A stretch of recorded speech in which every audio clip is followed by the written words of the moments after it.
No, same. And then one thing I've always thought about is with the turkey legs, like I want to see the turkey alive and Oh see yeah. where the hell they're getting that turkey leg from. Because Those are pretty that tricky. that is like if The Rock were a turkey, I think that's where that turkey leg is coming from. And I would go up to pump sometimes and like pull on it and see if I something I came do that off. too. I do that too. Yeah. I do it too. So I like anytime I have to put a credit card, I pull on it. I'm like, okay, you're Yeah. secure. You're good. Dude, yeah. And it's like I'll give a decent tug. Like it's like I'm Yeah. not gonna break the freaking machine, but I'm Yeah. like, if it's glue, it's gonna Yeah. come off.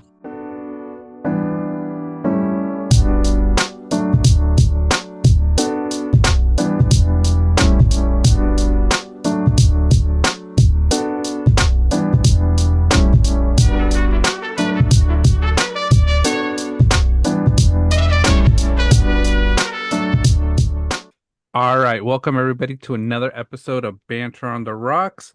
We got Tim here, John today. Today's Monday, October 13th. And to get started with our shows and episodes, as always, we'll talk a little bit about our brand ambassadorship.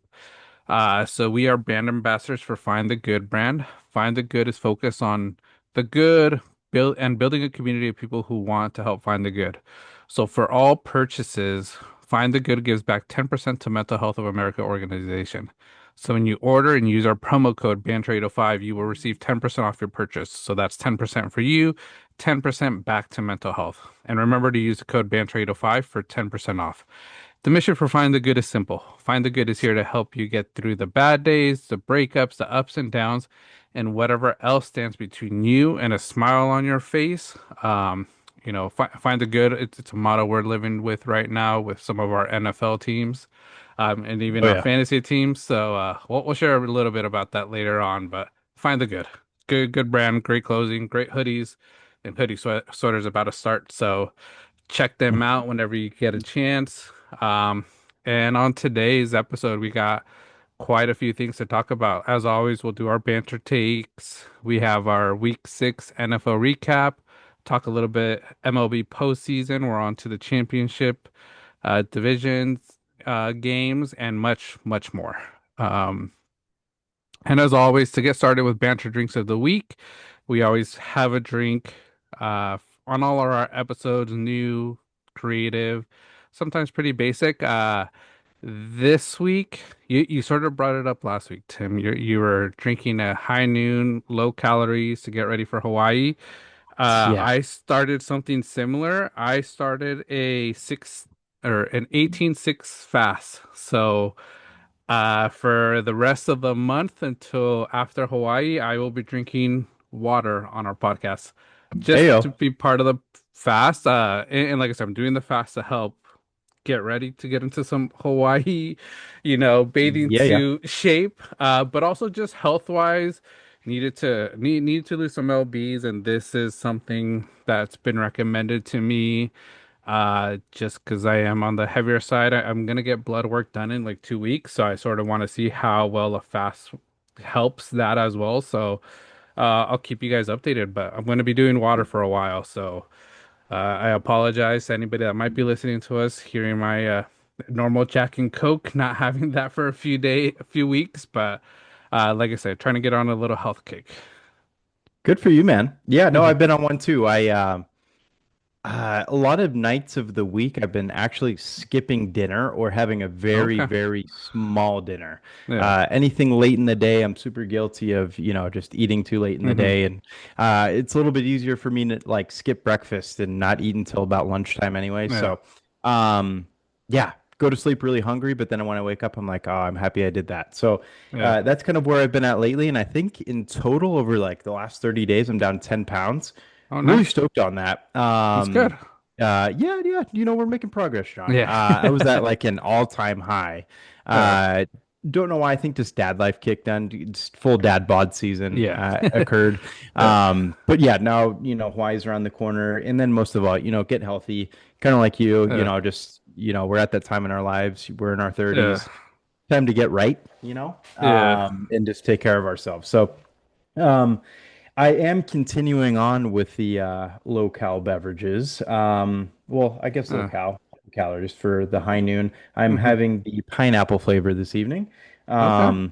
So yeah, no, so far so Okay. good. I've had this one before. It's good. It's refreshing. On a Yeah. cold day, I was telling John before we started, it was raining today, back in the Hmm. 50s again. Feels like winter, came in October. So, it's good though. We kind of needed the rain, and I think Yeah. after this is supposed to get sunny again. So, Yeah. Not too bad. It's always good to have some rain, but yeah. No, the pineapple one, also a good one. I know I've had that one before. for High sure. Noon, great seltzer. I enjoy them. Yeah, no, it's great. The like I said the last week, the variety pack, it's nice Mhm. to try like the different flavors, and then if you Yeah. like one more than others, you can key in Yeah. on that one. But it's good stuff, man. Yeah. I haven't overly been huge on like seltzers, but I feel like these ones, I don't know why, They're I feel like hit a little bit better. yeah. No, that's good. Yeah, Awesome. But yeah, that's what we're on a little bit of a health kick, so we apologize to some of our viewers. Still bantering, every now and then without the rocks, back to the Banter Cup too. back to the banter cup. Yeah, I have my stickers like all Yeah, over love right it. here. So Look at repping that. repping the show on the waters. Um, but yeah, we'll go into our first topic as always for all our episodes, our banter takes. And as always with our banter takes, we also go on TikTok live. So if you're watching or want to join us on Mondays, we're recording usually about 9 p.m. Eastern time, sometimes closer to 9:30, just by the time we get our kids down, ready for bed, and we're set. Um, and as always, our banter takes are takes we drop with each other.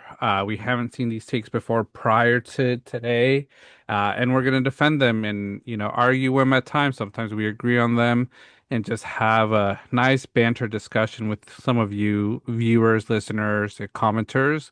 Um, some of these takes are bold, some of them are outrageous, some of them are very accurate, but they're all guaranteed to start a conversation and sometimes to even stir the pot. So it's great. Let me go live on TikTok. I'm live now.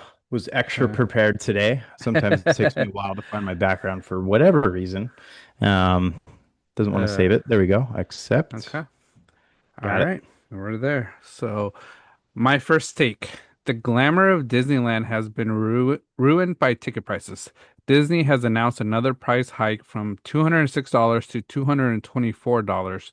So this is roughly about a 126% increase over the last 10 years. Yeah, the Disneyland, I hate it happened. It's been happening for a long time. I think they were so affordable many years ago, but the increases they're making now, they're really pricing out a lot of families and really causing a lot of families to go into some debt just to make these trips happen because, the times a majority of people can go to Disney are those holiday times, because you're working, kids are in school. So you have to go on the weekends or holidays when kids aren't in school because, it's a priority to make sure kids are getting their education. It's for you a priority to get your job if you have that Monday to Friday job. You can't go to the weekend, and usually the ticket prices for then are what is it like tier four, like close to the highest tier, maybe tier three if you're lucky, depending Yep. on the weekend. And it I've always looked at it that way. Like even when I was was a season ticket holder, what was that? I ended it prior to COVID, so I think like January 2024 or 2020 Mm-hmm. was the last time I had it, but I was a season ticket holder for I want to say like 6 years prior to that, and they It's a were long time. affordable. But I always would look at the prices even back then and be like, man, for a family of four, you pretty much have to pay close to $800. Where now, or back then, I think it was like closer to six. Now it's probably closer to $800 to $900. Plus, food in the parks is already expensive. A water costs you $7, $8. Yeah. A meal costs $20. Mm-hmm. And yes, you could take your own food, but that also just puts so much luggage. I'm gonna call it luggage for you to take into the parks, which is just annoying when you're trying to ride rides, move around a crowded park. it's a little hard. So it's a lot easier to eat there. Um, so you're already spending outrageous number amount of money. And then if you go with kids, tell me, Tim, have you ever gone to a theme park and never have bought your kids anything? No. No. I Yeah. can't even go to the store without buying them something. So if you think about it, like you're gonna have to buy one and two items, no matter how hard you try to prime them, prep them to, we're not getting anything, you know, it you're most of the time gonna give in because it's a magical experience or having a great time and you're trying to make those memories. So what it costs, it's people's paychecks for a month, because like I said, not Hmm. everybody lives this multi-million dollar lifestyle. So, you know, it I hate that Disneyland's been doing this. I guess I always talk about the business side, and I guess for a business standpoint, it makes some sense if they're losing money. I haven't really looked at their stocks, but I can't really think that Disneyland is ever losing money because they make so much money off of these theme parks. They make so much money off of the movies they make and everything else that they do. They're Disney Plus, they're already raising that as well, I think. Hmm. Um, so yeah, D Disneyland, it's sort of hurting. I think a lot of the true fans to go back to Disney because of these ticket price, hikes that they've been doing. Yeah, for sure. Yeah, on the topic of pricing in general, that recent Jimmy Kimmel thing, where they canceled a show, in correlation with Hmm. ABC, and quickly brought him back on air, but Hmm. because I think that they realized that cancel culture is still very Yeah, real and it prevalent, is. and it happened really fast and abrupt. I can't tell you how many videos on TikTok I watched where people were canceling their Disney Plus Yeah. subscription. You know. And that was one part of it. I think that they lost millions upon millions through that process. I don't know how Hmm. many of those customers actually have come back now since they Yeah. brought Jimmy back on air, but that was part of it. And I don't know if this is kind of an offset for maybe that portion where they had X amount Hmm. of people unsubscribed from that, and Hmm. here they are now. Netflix, we talked about them last week. They made a big comeback, so maybe that's Hmm. taking a bite into, their chunk Yeah. of, subscriptions as well. I'm sure that there is an all-out streaming battle on that end. And, you think of any part of Disney, obviously theme parks, they consistently get a lot of people. And one thing that I always have set in my mind is like, whenever I go to Disneyland, it feels overcrowded. Like, Hmm. it doesn't matter how much the prices are, it just always feels packed to the brim. And a big part of that I always think about is what is the dollar amount threshold that it needs to get to in order to reduce the amount of people going. And I don't know if I don't know if there's like a recent like statistical Hmm. study on it, or what's really going on. Um, I don't know if I haven't been there in God, maybe a year and a half now, 2 years almost, where Hmm. you know, to really kind of get a recent figure of how many people are actually going. But it makes me wonder, like, what are we almost there Hmm. at that price threshold? Because you take a family like 10 and older, this is Hmm. what that $224 ticket is. I mean, everybody over 10 years old, let's say you have a family, of four over 10, right there alone, that's, Hmm. basically what, almost $1,000 in tickets for just a day. And I think that's only one park on a weekend. Yeah. And, it's excluding hotel if you're traveling. Obviously, food. You mentioned food prices. You mentioned Hmm. water prices, and it's absolutely ridiculous. And season pass holders aren't really skipping out on this very Yeah. much. You have to go pretty often in order to make up your balance.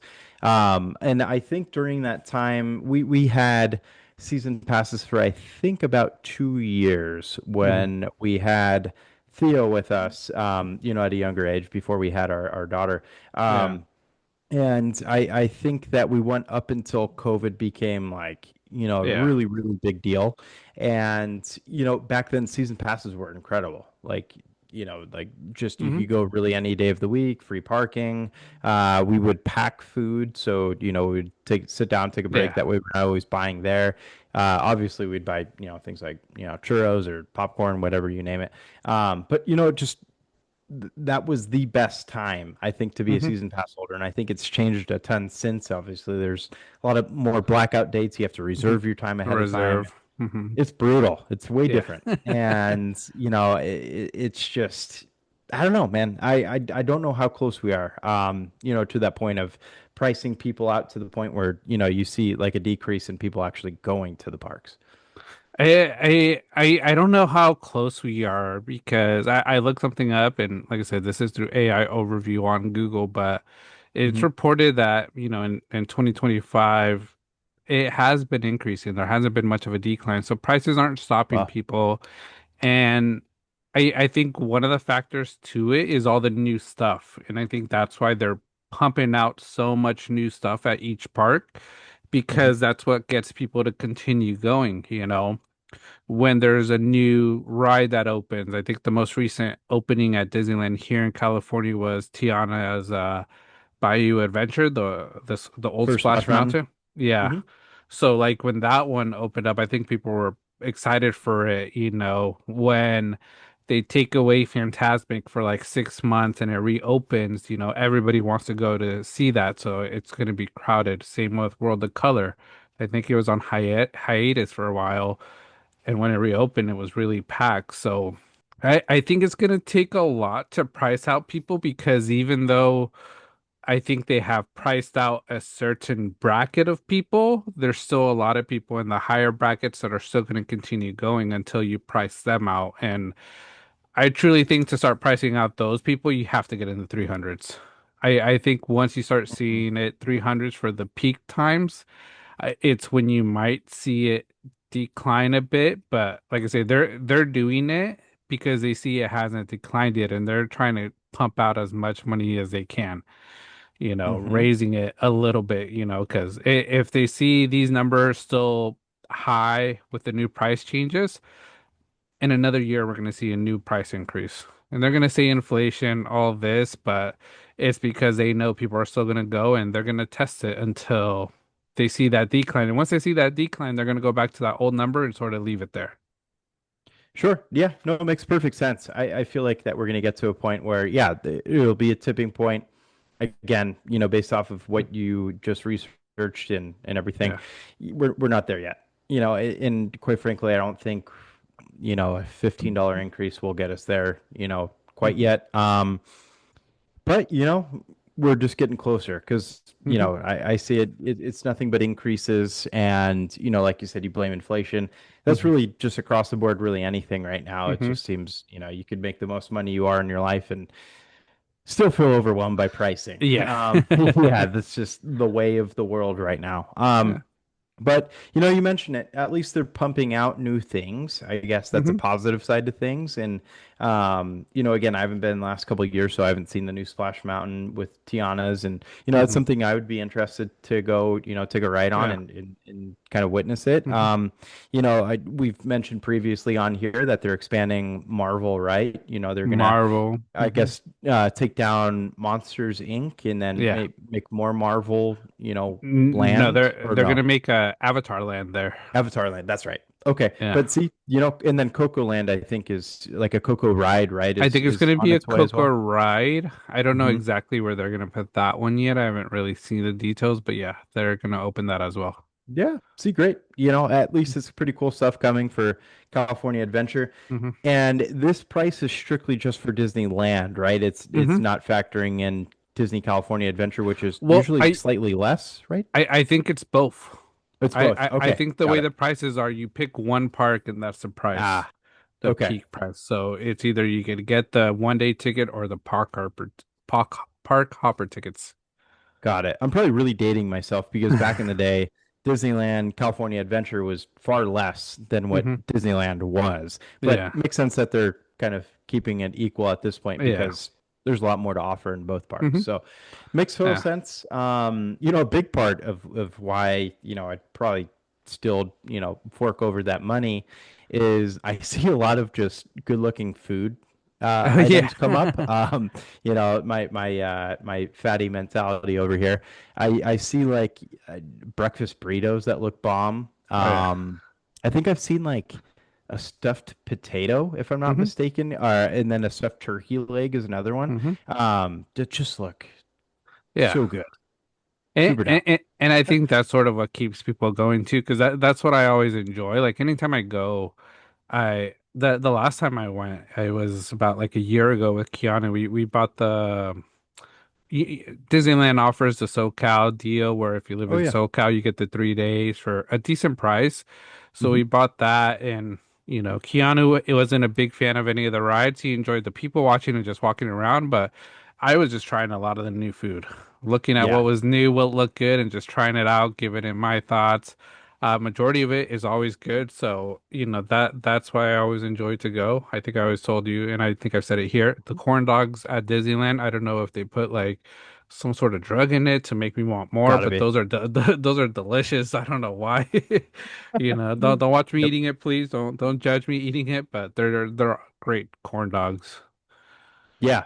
No, same. And then one thing I've always thought about is with the turkey legs, like I want to see the turkey alive and Oh see yeah. where the hell they're getting that turkey leg from. Because Those are big that turkey.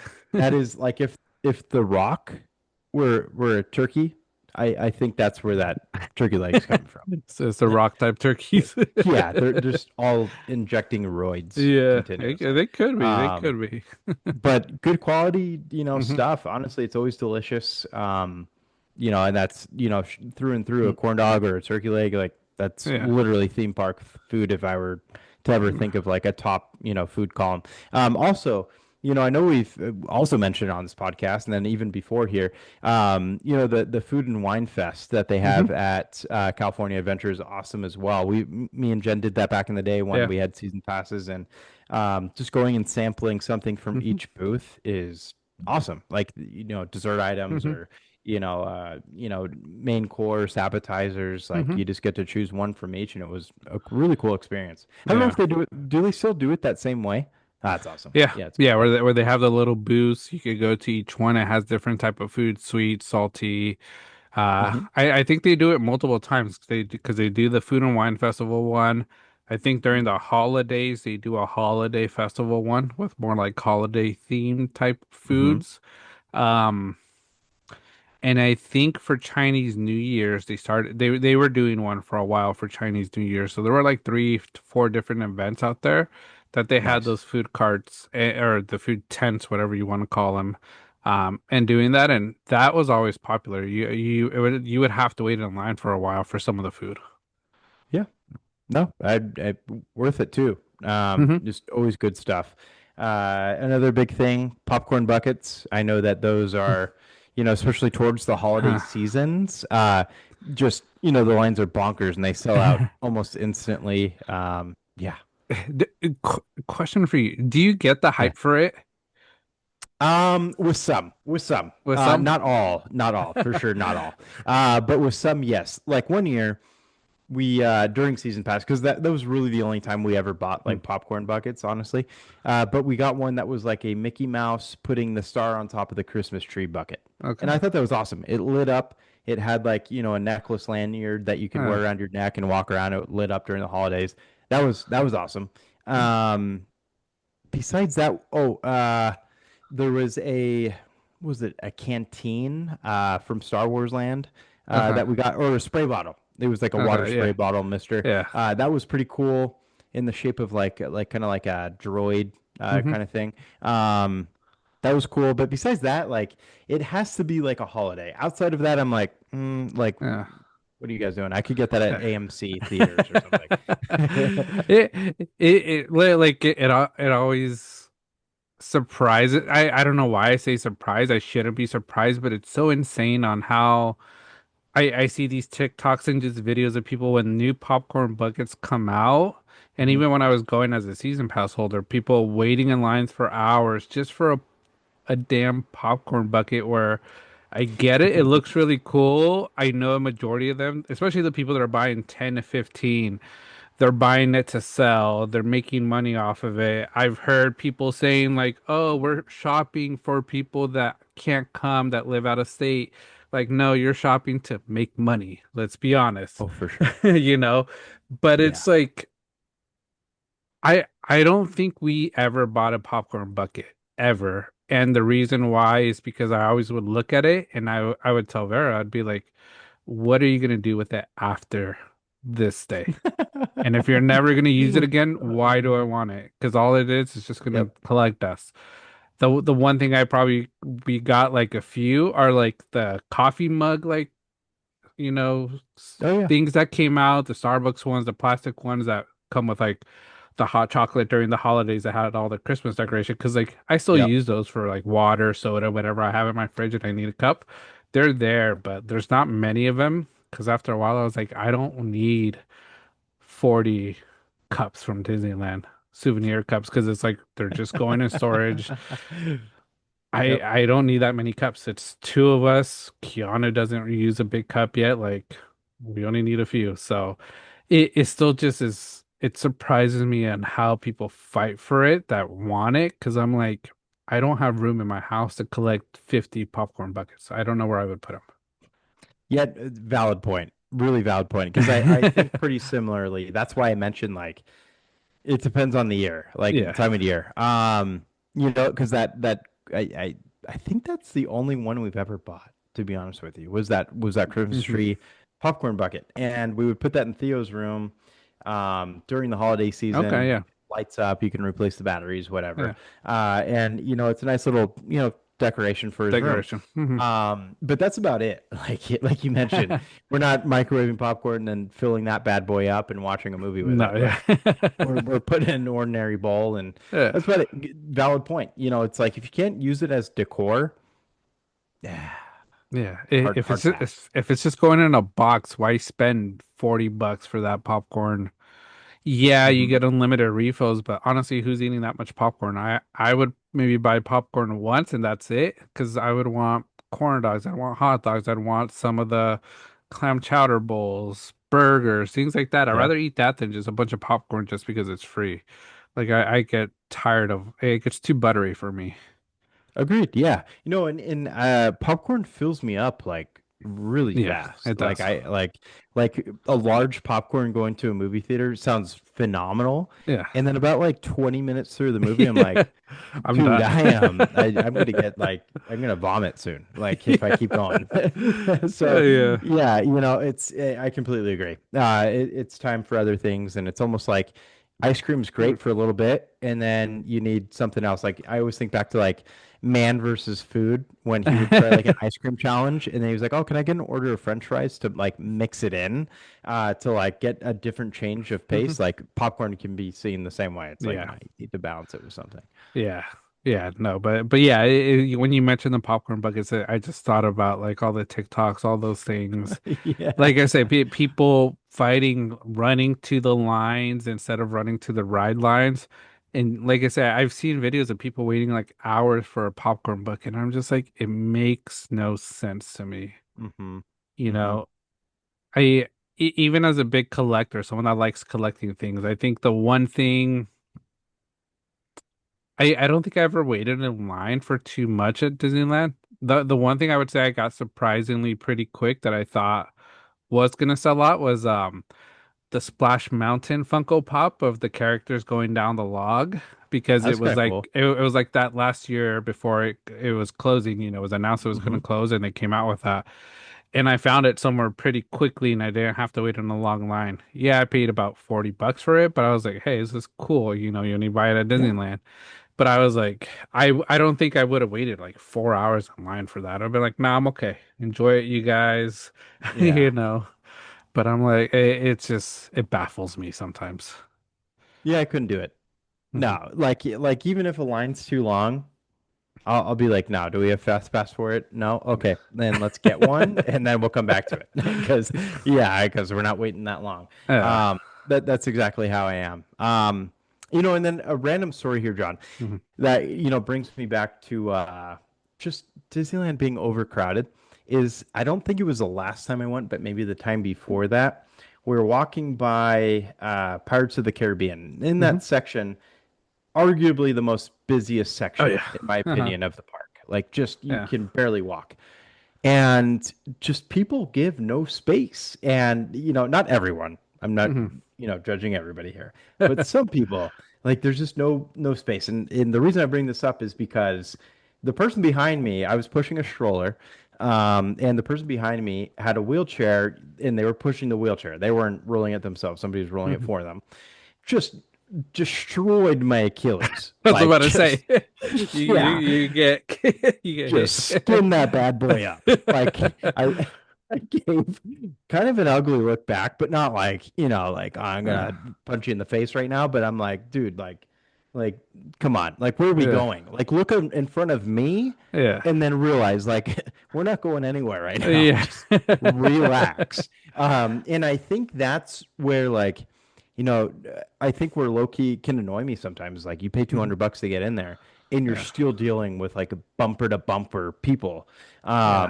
In Disney, like it's a bummer they keep increasing it, but at the Hmm. same time, if they're getting it, Yeah, why stop? yeah. Well, it's like, why stop?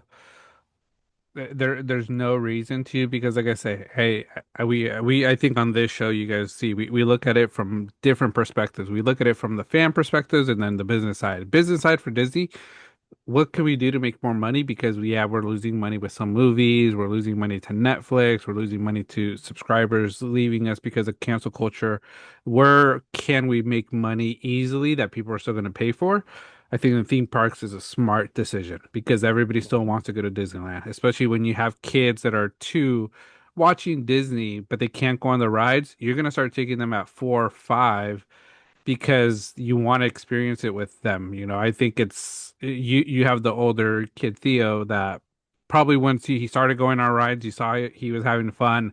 It's a whole different experience than when it was just like you and Jenny. Like for me, I'm like, I can't Hmm? wait till that day. Hopefully Keanu loves rides and we could go enjoy it. And it's going to create these memories that are cherishable, that mean so much that I will pay whatever it costs to go there. So Hmm. it's like that's where they're going to make money because it's the easiest place to do it. Raising Disney Plus, they're going to lose subscribers to it because they're going to be like, no, I'm just going to stick to Netflix. Netflix already has a lot of great content, and I'm going to go to YouTube. YouTube already shows a lot of the shows and movies. Um, everything else, it's like movies, you're going to hit or miss with movies. Um, so it's like the one place they're going to make money, business standpoint, it makes sense why they're increasing. Absolutely. Yeah. Well Yeah. said. Completely agree. It's based off of memories. Yeah. As your Yeah. kids get older, they'll remember even more. And Hmm. no Yeah. choice, John. Fork Yeah. over the money and go. Yeah. Like I said, that's why we're all in debt because all Right. these companies and businesses doing that. So, but like I say, I understand it. Like I said, you save for it, and that's the goal. And yeah, like I say, not much more to it. Yep. And Yeah. I love how we go from ticket prices to popcorn buckets to getting hit in the Achilles by a Okay. wheelchair. I'm, It's I'm just telling you, like no matter what, you're always gonna hit a traffic jam at Disneyland. Even if you yep. go during the week, for some reason it's still so packed. You know, Yeah, it yeah. makes absolutely no sense, but I'm like, okay, I guess so. I'm like, I don't know why. So I have to wait in 3 hour lines, and I'm like, this is ridiculous.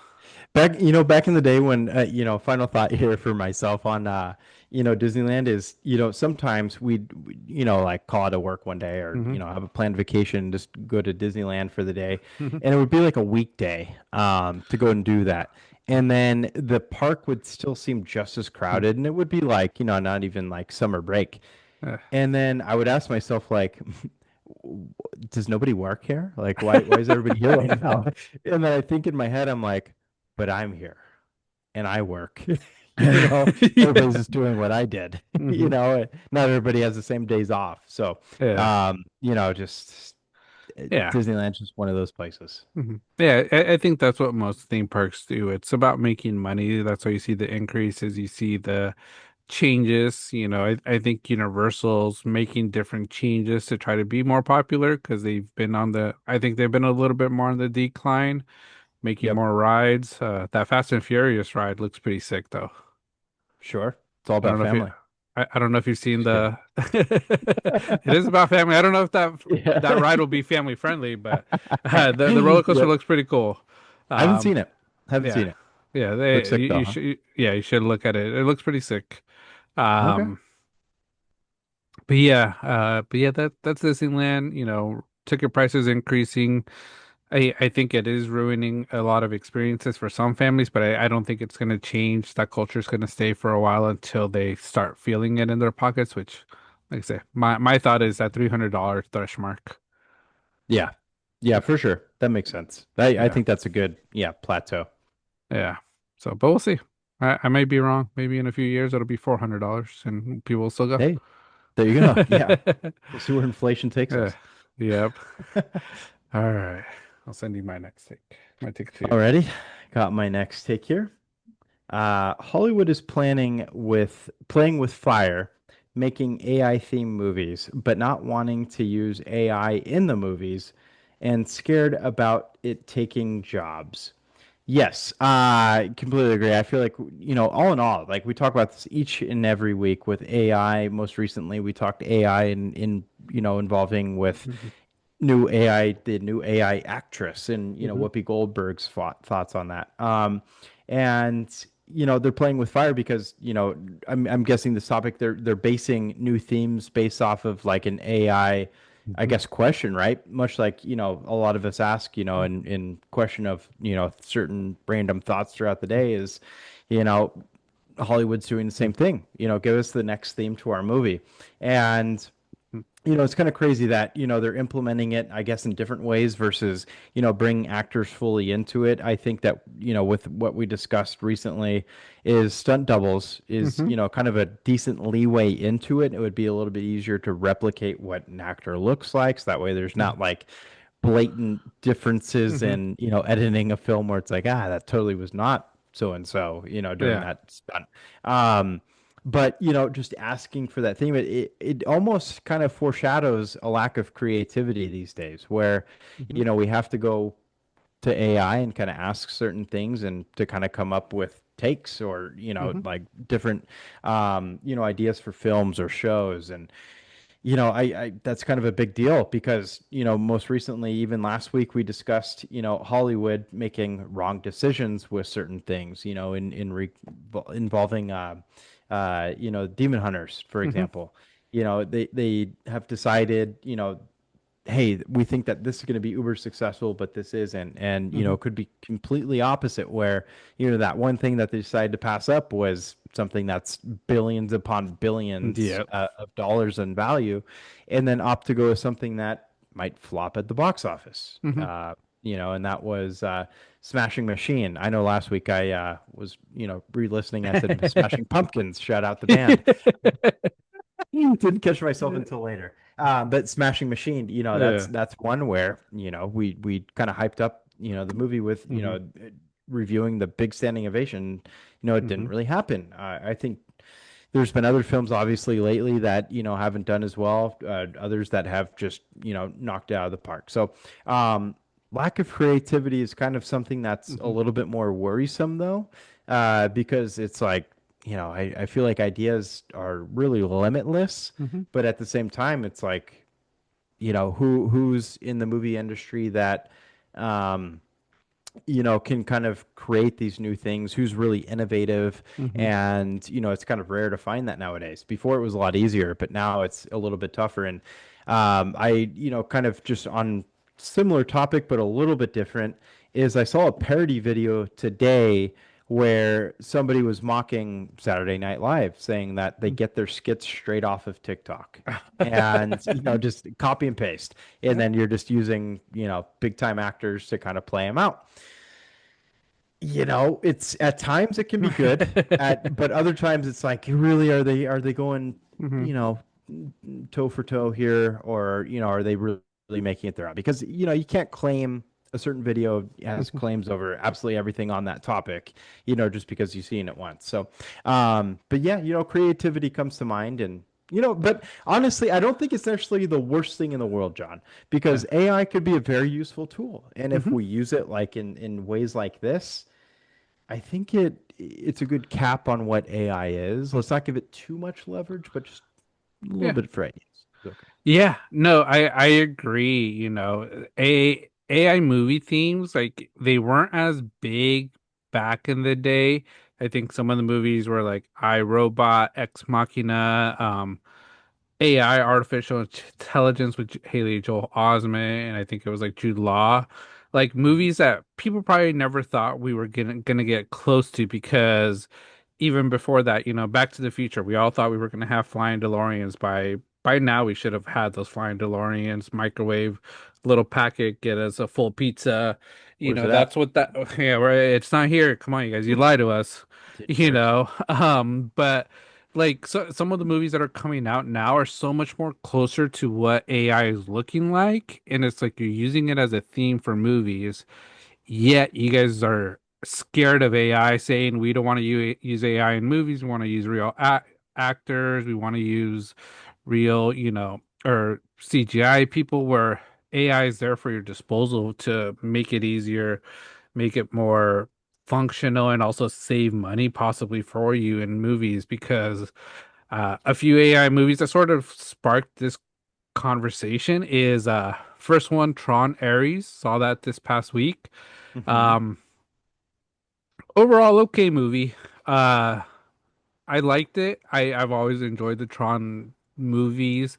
I think Tron Legacy is a lot better of a movie in my opinion, but this was good. But the whole concept where and spoiler alert, if you haven't watched it yet and you're gonna watch it, don't want any spoilers, maybe step away for a few minutes. But they created an AI guy to sort of manage the server that was Jared Leto. So his character is technically AI, and it's sort of master control of the system, where it's like that's what we're creating with AI. AI is overseeing systems and giving you input of how things are going, how to get something, how to build off of it. And I'm just like, that's exactly where the world is right now. You're making a movie, making millions off of it, but you're not wanting to use AI into your production of it. You're not wanting to use it to help CGI. You're not wanting to use it to save you money somewhere where you can make more money off of the movie, you know? And another one, I showed you the trailer for it, Mercy, the one with Chris Pratt and Rebecca Looks so good. Ferguson. That movie looks really good, and that concept, from what I've seen, is an AI judge. So it's a judge that's artificial intelligence that either says you're guilty or not guilty. And from the concepts, just from the trailer that I saw, you know, the the AI judge gives you a certain amount of time to sort of prove your innocence. And Chris Pratt, I guess, is the creator of this system, and now he's in trouble for supposedly the murder of his wife. Who knows if he did it or not? We'll wait till we see the movie. But like something like that, that's something that could happen in the future where we might not have judges. We might just have AI who do the judging and judges overseeing cases. But like I say, it's AI doing the work. So, Hmm. we're big pro AI people to use it as a tool. But like I say, but don't be using it as a tool and then saying, "Oh, we don't want AI to take our jobs. We don't want AI to do XYZ," when you're actually using it and you're just sort of being a hypocrite about it. Yeah, no, well said. It's like kind of like a weird double dip in a way, Hmm. where yeah, it's if you want to use AI, then go ahead and use it. I think it's Hmm. great, but at the same time, it's maybe at times it could be a better, Hmm. I guess, topic for a movie, kind of like you Hmm. mentioned with this Chris Pratt movie, Mercy, Hmm. it's a topic, did you actually use AI and, the making of the film, or Hmm. are you just using it as like kind of a quote unquote Hmm. character? Two different things where it's like, you're sourcing it or, you're making it prevalent in a movie. But, you bring up a great point of like, you know, you can be I guess using AI and using it as a tool, you could be using it in your movie, even Hmm. without using it as a tool, just using it as a topic. But then to say that you're kind of, I guess, afraid of, its abilities, it's like you're further enhancing, Hmm. what it could become, whether it's a judge, Hmm. whether it's a deciding factor for like, becoming a producer or a director in a film, Hmm. a writer even, is another one. It's like don't give it so much leverage then, just the original. And that's really all it comes down to. Hmm. Um, but I again, we're both fans of it, so I think movies that kind of, are oriented around it are perfectly fine. But again, it's like how much prevalence you want to get and just don't be afraid of it. But Yeah. yeah, it's always a scary topic, no matter like, what way you kind of think about it, because a lot of it's unknown and it's a lot better than I think a lot of Hmm. people thought it was going to be. Kind of on this topic, like I showed some coworkers the Sora videos I made the other Oh day, yeah. and they were shocked at like how good it was, Hmm. and it's just even that in and of Hmm. itself, like you could make a film based off of something like that in like being, I don't Yeah. know, played into a character of, wrongfully doing something based off of somebody using your cameo with Hmm. AI. Make a film out of it. Hey, Yeah. that's I just sold something. I think Yeah. universalism. Hey, we don't sign off on that. That's our idea. Banter on Yeah. the Rocks, hit us up. But again, like it's how just you can be original with the use of AI, but it's Hmm. like how far do you want to go into it? And then again, is that something, John? Like let's say that I don't know, the creator of a film, if you want to even call it the creator of a film, the producer of the film, whatever, used ChatGPT to kind of help that, come up with like a script dialogue, a topic, a title, Hmm. maybe a thumbnail poster, an idea of like Hmm. what actors would fit great. Do you, because we talk about like steroids and AI being a steroid for this, Hmm. do you feel like you'd have to mention that in the credits of being like, this was generated by, the help of AI tech, or do you Um, just like, leverage it and just own up, think it's your own? I, n- I think I would sort of share it a little bit. I don't think I'd put it in the credits, but I think when there was like a movie press or like you're doing press about it, it's like, yeah, I utilize AI to give me the concepts and some ideas of how this could really work out. And Mhm. then, because like I say, I think that's the way it should be used. It's like where it gives you a concept of this is the story of, how Banter on the Rocks is gonna become the biggest podcast ever. And it's sort of like, okay. And then it's sort of we create the story for the rest of it. And sort of like AI was our skeletons to this movie, Mhm. it provided that skeleton base, but we put everything on top of it to make it real life. So and I think you have to be honest because if you're not, people know how to figure it out a lot quicker now. The way technology is, people are going to catch on if you're using AI or not, and it'll be somewhere out there in the web if you used it. So if you're not fessing up to it and you get caught trying to pull it off as your own, it's going to look a lot worse for you. So I think you have to sort of own up to it if you're using AI for anything. And like I say, I don't think people should be ashamed of do it.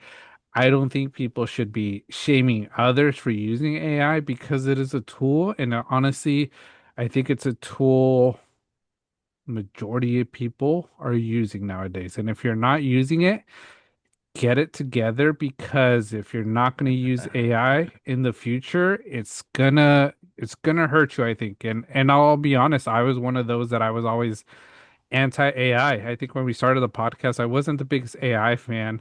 If you look at all our thumbnails from I think the first 3 to 4 months, it was all stuff I created off of screenshots, Mhm. drawing. But then eventually I started getting more used to AI, and now I use AI for thumbnails. I'll be honest, my thumbnails are AI generated by topics that I've brought up, themes, and pictures that, just of us. But like I say, it's something that you just have to get used to. I think if you're not going to get used to it, you might fall behind a little bit. For sure. And follow-up question for you, John, on this topic though. Obviously, you're a big moviegoer. I'm going to consider you the savant for sure of this podcast. For the Where? podcast. No, no, your ball knowledge on this is immense. Um, but as far as you as somebody who avidly, goes to the movies, watches movies, what's the, I guess, the tipping point of what you want to see AI get involved with in the movie industry? Is it an actress? Is it, full on director? Like, what is the most you'd want to see out of AI? The most. I think the most I would want to see, or the first thing I would want to see, is an AI script, a fully AI script created and then directed by someone in real life, sort of putting it into the pictures, but the Hmm. whole script just AI. Because I think AI could probably create a script. How good it would be, who knows? Because like I say, to create a script, you need to have some of those emotion connection elements, and how AI will do that might be a little different. It may not be too genuine. So I'm curious to see how an AI script will look.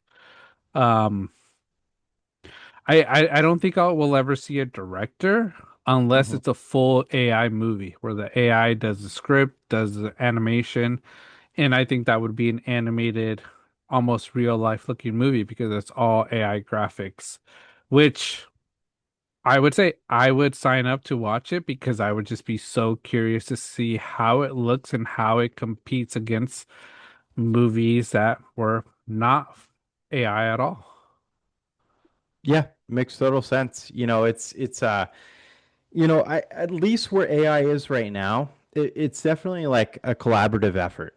Mhm, For example, like we have an idea of this Halloween season of, having kind of like a scary scenario role play. mhm, It's not ready quite yet because again, the initial topic of it is like it's kind of it doesn't mhm. end great, and it's Yeah. like okay, you have to follow up with a lot of questions for it, and I feel like it's just that invisible assistant at this point in time and where Hmm. we're at with the tech of AI, Yeah. and you have to correct it a lot. So, Hmm.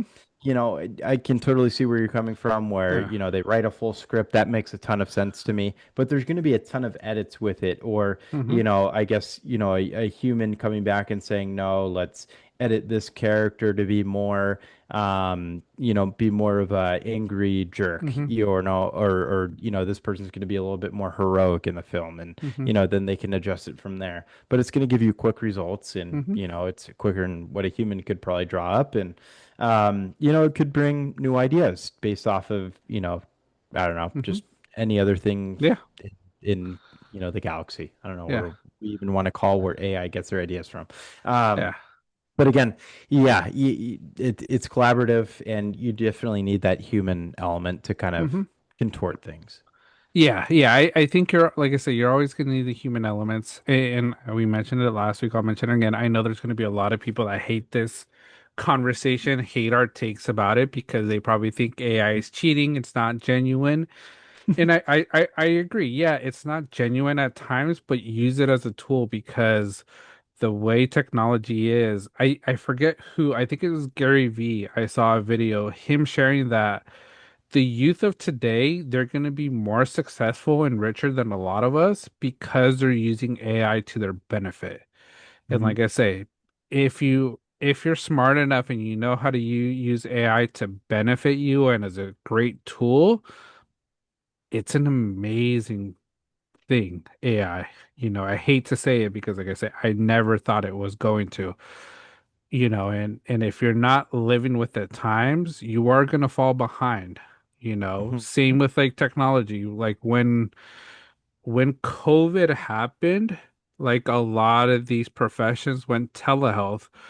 A lot of people were sort of against telehealth, not wanting Zoom, not wanting things, but it's like you have to adjust to the changes to keep up with the world. If you don't Hmm. adjust to the changes that happened through COVID, if you were in agreement with it, if you were against it, I don't care what your thoughts were on it.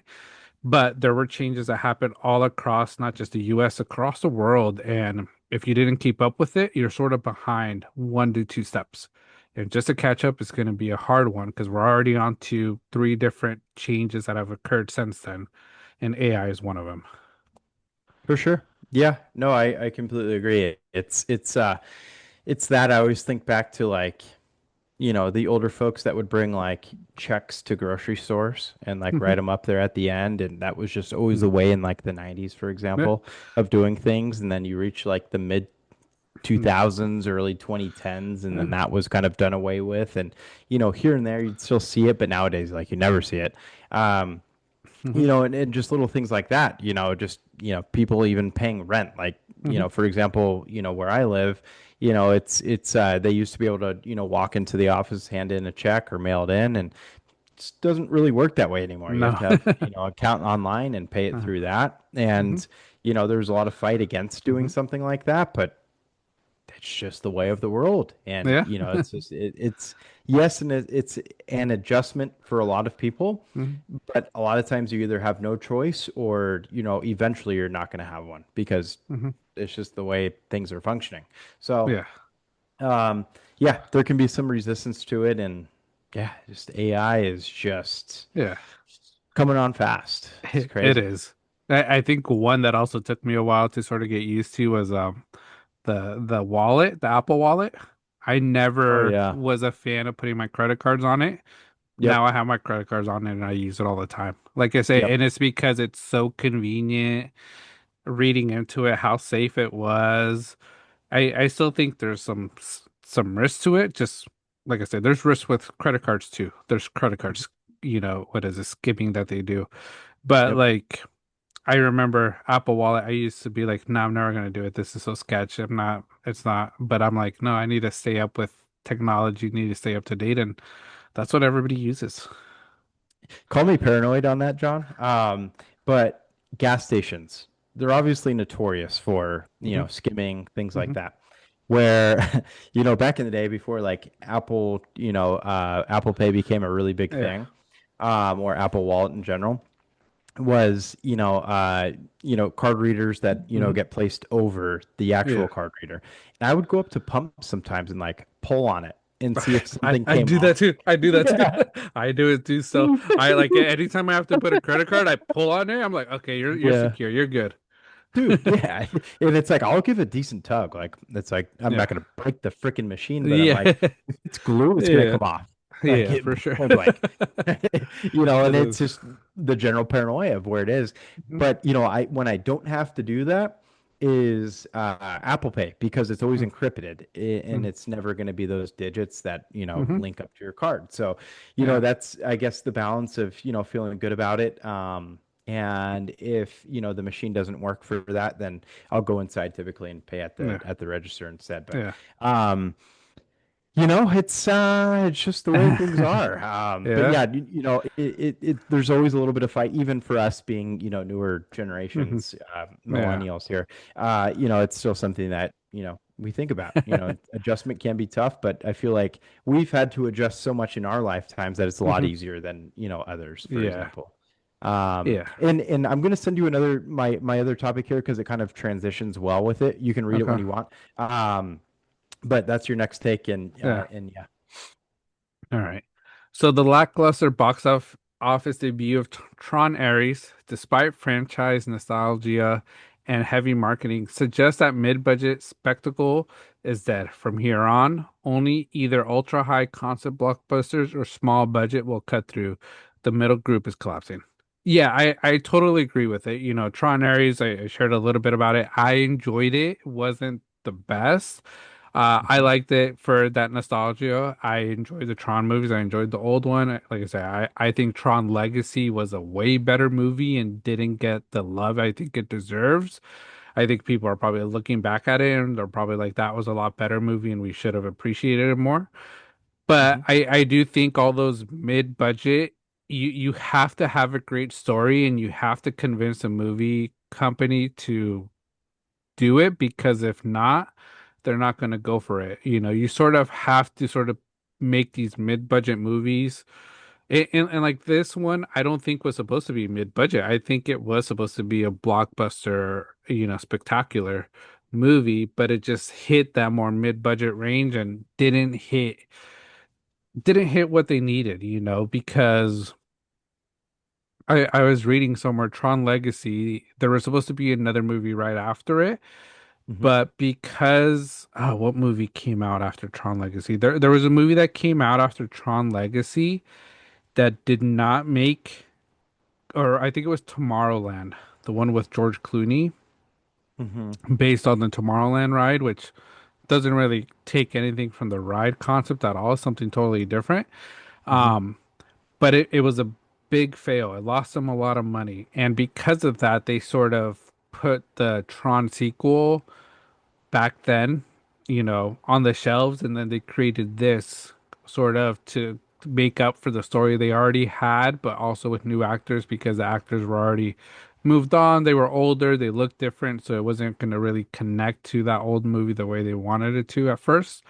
And it's because, these movies don't make the money, and I think a lot of movie franchises moving forward, they're either going to go, let's look at these indie movies that we don't have to spend 50 plus million, maybe a movie that we have to spend 10 million on. And if it makes 100 million, hey, we're smart, we're successful. Hmm. If it makes 4 million, well, hey, we only put 10 million into it. It's not too much. We're still okay. Because you Hmm. have the ultra big movies like the Odyssey that's gonna come out and make billions. Even though they're Oh yeah. probably gonna spend billions to make, it's gonna make double whatever it spends. Avatar, that's a movie that they're spending high up of millions, but Disney knows we're gonna make that money for sure with that movie. So we could fund Yep. a few others. I think one that they probably lost out on was Elio, the Oh movie yeah. you picked. Uh, I'll admit it, It's I saw it. unreal. Not that bad of a movie. I enjoyed it. Oh, I okay. enjoyed the movie. Theo Why talked did about it? that this morning, by the way. Who did? Theo, he Oh yeah. watched it in school, I think last Friday, because Fridays are like movie days for them. Okay. And I think they watched it, and he enjoyed it. He said, "Oh, I want to finish watching it," because they didn't watch the whole thing. Oh yeah. But he was into it because it's space, right? Yeah. It's Yeah. space. I liked it. Like I say, Why why it didn't make what it was probably supposed to make or what they thought? Maybe it just came out at the wrong time. I forget what they were going up against during that week. It was the summertime, movie spectacular. We had our summertime movies. Um, but like I say, stuff like that, it's sort of causing these movie companies to sort of stop greenlighting other movies that they feel like this isn't going to make us ultra big money, and let's just take a tax break from shelving the movie that we probably already created. Because I think DC did that with their Supergirl movie. I think, or Batgirl, one of them. Hmm. It was fully, it was shot. It was ready to come out, but because I think the success of the last Batman before the Robert Pattinson one didn't make what it did, they shelved it. It's somewhere in their vaults that's never going to see the light of day, and they took a tax break from it. So Crazy. interesting. I don't know how that works. It's something I may want to look into a little bit more. Like, how do these movie companies get tax breaks from $50 million movies that they're never going to put out? Good question. I'd like to see it. Just the archives. Crazy. Hmm. Imagine if they released that now. I bet you it would do decent. Hmm. You know, It would. another superhero Yeah. oriented movie. Um, but yeah, overall, I feel like like small budget films that have low expectations and then knock it out of the park. I feel like that's always an awesome success story. You can Hmm. think of Napoleon Dynamite. Hmm. Low budget, just absolutely killed it. I quote that movie all the freaking Yeah. time. The memes you can get out of it are crazy. Hmm. We talk about paranormal activity for this time of year. Hmm. That's another one. It's in the success that some of those get, but obviously very rare that you end up with something quite like that. Hmm. Odyssey was the perfect example, with this take is, you have those ultra massive box office films that with, every big Hmm. name in the movie industry at the moment, Yeah. putting hundreds of millions of dollars into a Hmm. film and probably going to get a billion plus back. That's Hmm. those are the ones that are going to knock it out of the park versus, Hmm. these middle of the line movies where, yeah, you may make a few million or you could just lose a whole bunch on Hmm. it. And, you're just kind of laid up for, disappointment. Elio is a good example of losing a bunch. Um, you can kind of think of others. I think Yeah. Superman, right, was successful, but maybe not quite up to the hype of what a Hmm. lot of people thought. Yeah. And I think you mentioned it, superhero fatigue. You brought that Hmm. up, a couple months back during this time. Um, certain topics, certain, Yeah. price points. might not hit home right now. Might be successful later, but Hmm. might be just kind of a dying breed at the moment. Yeah, it could be a dying breed, and it's just like I say, it's hard because, like I say, if you're a fan of a movie franchise, like still go support the movie. I heard a lot of people Mhm. aren't watching Tron Ares because they're not a fan of Jared Leto. I think Oh, they're a little tired of him, and he's a great actor. He's very serious. So, like I say, it was a surprising role for him. He did okay. I didn't mind it. But I've been hearing people aren't watching it because of him, and I'm like, don't let this movie probably fail, even though you enjoy the movie, you enjoy, the Tron Legacy movies, all the movies, because of one actor. Like I say, give it a shot. If you're really intrigued and interested, go check it out because I think you might be surprised. Like I say, not that big successful, like oh my gosh, like an Inception, Oppenheimer type movie, but a movie that I enjoyed watching. I didn't mind it at all. I enjoyed the time I was there watching it. for sure.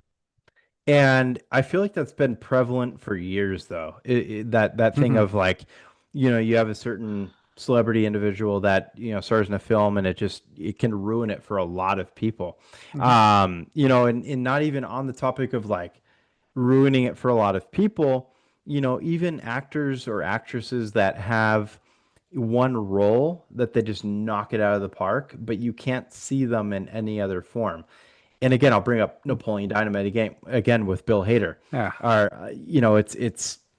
He's phenomenal in Napoleon Dynamite, and then after that, he tried other roles, but it's like you can't stop thinking of Hmm. him being Napoleon Yeah. Dynamite, and that's it's a bummer for some actors, and you know maybe others. Jared Leto, I don't know. Obviously, the Joker. That was bad one. He's yeah, he's in a band. Some actors, I guess, just have fatigue associated with them, and Hmm. it becomes a thing. But again, I agree with you though, where it's like, you're a big fan of a franchise, you're Hmm. still going to do whatever it takes to Yeah. kind of just follow it through and watch it. The Hangover is another one for me. The Hmm. Hangover, one of the best comedies of all time. Yeah. Good one. Second, third one sucked. Like they just weren't good. They Hmm. had moments, but they just never lived up to the hype of the Hmm. first. I still watch them though because Yeah. I'm like, I'm a fan. I'm a fan. Yeah, Yeah. exactly. So, you can say it about a lot of things. Pirates of the Caribbean, some are good, better than others. Hmm. It's really anything. Um, but again, if you're a big enough fan of a franchise, don't let one person steer you away from Hmm. going and seeing that film. Yeah. Yeah. Yeah. And also don't let one person's like what you think of them doing something different sort of push you away from it. Almost like you mentioned Napoleon Dynamite. If you liked what was his name? John Heater or something? Oh, The it wasn't Bill Hader. I'm an It idiot. was John, right? It's John. Yeah, John Heater, I think. John Yeah. Heater. Okay. Like when he does something that's not like related to like Napoleon Dynamite, not comedy, like don't stop watching it because you're like, oh, it's not his normal cup of tea. Like still give it a shot, I think a lot of people might have done that with Adam Sandler and Uncut Gems because like I said, it's not his normal comedy type movies, Billy Madison, Mm-hmm. Happy Gilmore type movies, but he did really well in it, and now he's doing more of it. And it's one I saw this one post. It was Matthew McConaughey sort of talking about his career and how there was a time frame. I don't know if you probably remember it. All he did was rom-coms. Matthew McConaughey Oh yeah, was the Made in rom-com Manhattan, guy. right? He did rom-com after rom-com, and there was a point where he was sort of done with it, but like he wanted to get diverse, wanted to go out of that part. And he was sharing that, he was getting this offer for a rom-com, and he was offered 10 million. He said no. 12 million, 12 million. He's like, no. 15 million, no. 20 million. He's like, let me take a look at the script again. And then he said no still because he did not want to be associated as just only doing rom-coms. And now if you look at his movies, he does a lot more serious movies. His acting has gone in. I think he's always been a great actor, but now he's sort of displaying it a lot better. So it's sort of like, I don't think people stopped watching Matthew McConaughey. I won't say that. I think some people probably were like, oh, this isn't his normal rom-com movie, so they probably stopped watching it. But it's like you shouldn't stop watching it if you're a fan of someone or a fan of a franchise just because of an actor or someone that isn't in the movie anymore. Because it sort of takes away of what it is. Because some of these actors, they just don't want to be associated with that anymore, you know? For sure. No, it's a great point. And yeah, no, I need to get my A game here, John. Made in Manhattan was not it. It was The Wedding Planner, The Wedding Planner. which was still with Yeah, J-Lo. I just yeah. kind of confused the two there. But yeah, no, like early 2000s, that dude was just, you're right, rom-com after freaking rom-com after Yeah. rom-com. And some, actors kind of get stuck in that rut, and then Hmm. he's done a phenomenal job taking on, like the role he had in Wolf of Wall Hmm. Street to Yeah. what he did in Interstellar. Hmm. There's been a bunch that he's killed it. So, Yeah. people can kind of work their way out of that. Hmm. But I have another thing here for you, John, just Hmm. quickly on this topic. Um, is there any like actor or actress where if they left a show or a movie franchise that you just refuse to watch the rest of it? Um, The Office one, Ah, you dude, know, that's exactly what I had. that was one that sort of Yep. when he left, it was sort of like, it's not the same anymore. I tried to stick with Yeah. it. It just never hit. Um, I think like I'm trying to think current movies. Like I said, there's not really many movie trilogies where there's a bunch of movies, Mhm. like Marvel. Iron Man sort of got killed off. I think if they would have like replaced Robert Downey Jr., it would have been something like that, Spider-Man. Mhm. I don't think I think you're gonna have to wait 10 plus years to when Spider-Man's done to replace, the current Spider-Man. Mhm. Because nobody's gonna live up to what he's been doing. I think all the Marvel characters, Thor, Chris Hemsworth, you can't replace him with anybody. You either have to Mhm. kill him off and then just not bring that story back into the franchise for multiple years. Like I said, Chad Boseman, they haven't replaced Black Panther because, like I said, he's irreplaceable. Yep. So I think franchises like that, some of those characters, TV shows. I don't know of any TV shows right now that would probably that I would hate. But yeah, the big one, The Office. Yeah. That's instantly what I thought of with that was, in I'm one of those that God, I've probably watched the show a dozen times through. Hmm. Like it just addicted, straight up addicted to the Yeah, show because it just incredibly put it on and just have it in the yeah. background whenever. Um, but I never watched past when he You left the left. show. I never even tried. Never even tried. Because I knew I wouldn't like it, Yeah. and I just kind of refused to do that. Um, other movies, Spider-Man, Hmm. it makes a little bit more sense. But I don't know, something about The Office where, Hmm. you kind of take the Michael Scott, Steve Carell element out of it. Yeah. I just can't do it. Yeah. It's weird. Yeah. It just doesn't hit the same. Yeah. Yeah. I think like you mentioned, the Hangover. I think if they try to do another Hangover but not bring the original three, it Hmm. won't hit the same. It could be the Yeah. funniest thing, but it's just not going to hit the same to a lot of us. Yeah. Um, you Oh, could go ahead. go ahead. Sorry. I was gonna say a scary movie, the first two scary movies. Oh, That yeah. core Wayne actors, and then once they were sort Yep. of pushed out, it was someone else that took over, took them out. It sort of nobody started watching it. I think after Scary Movie 2, it's really a franchise that was just making movies to try to make money and just failed.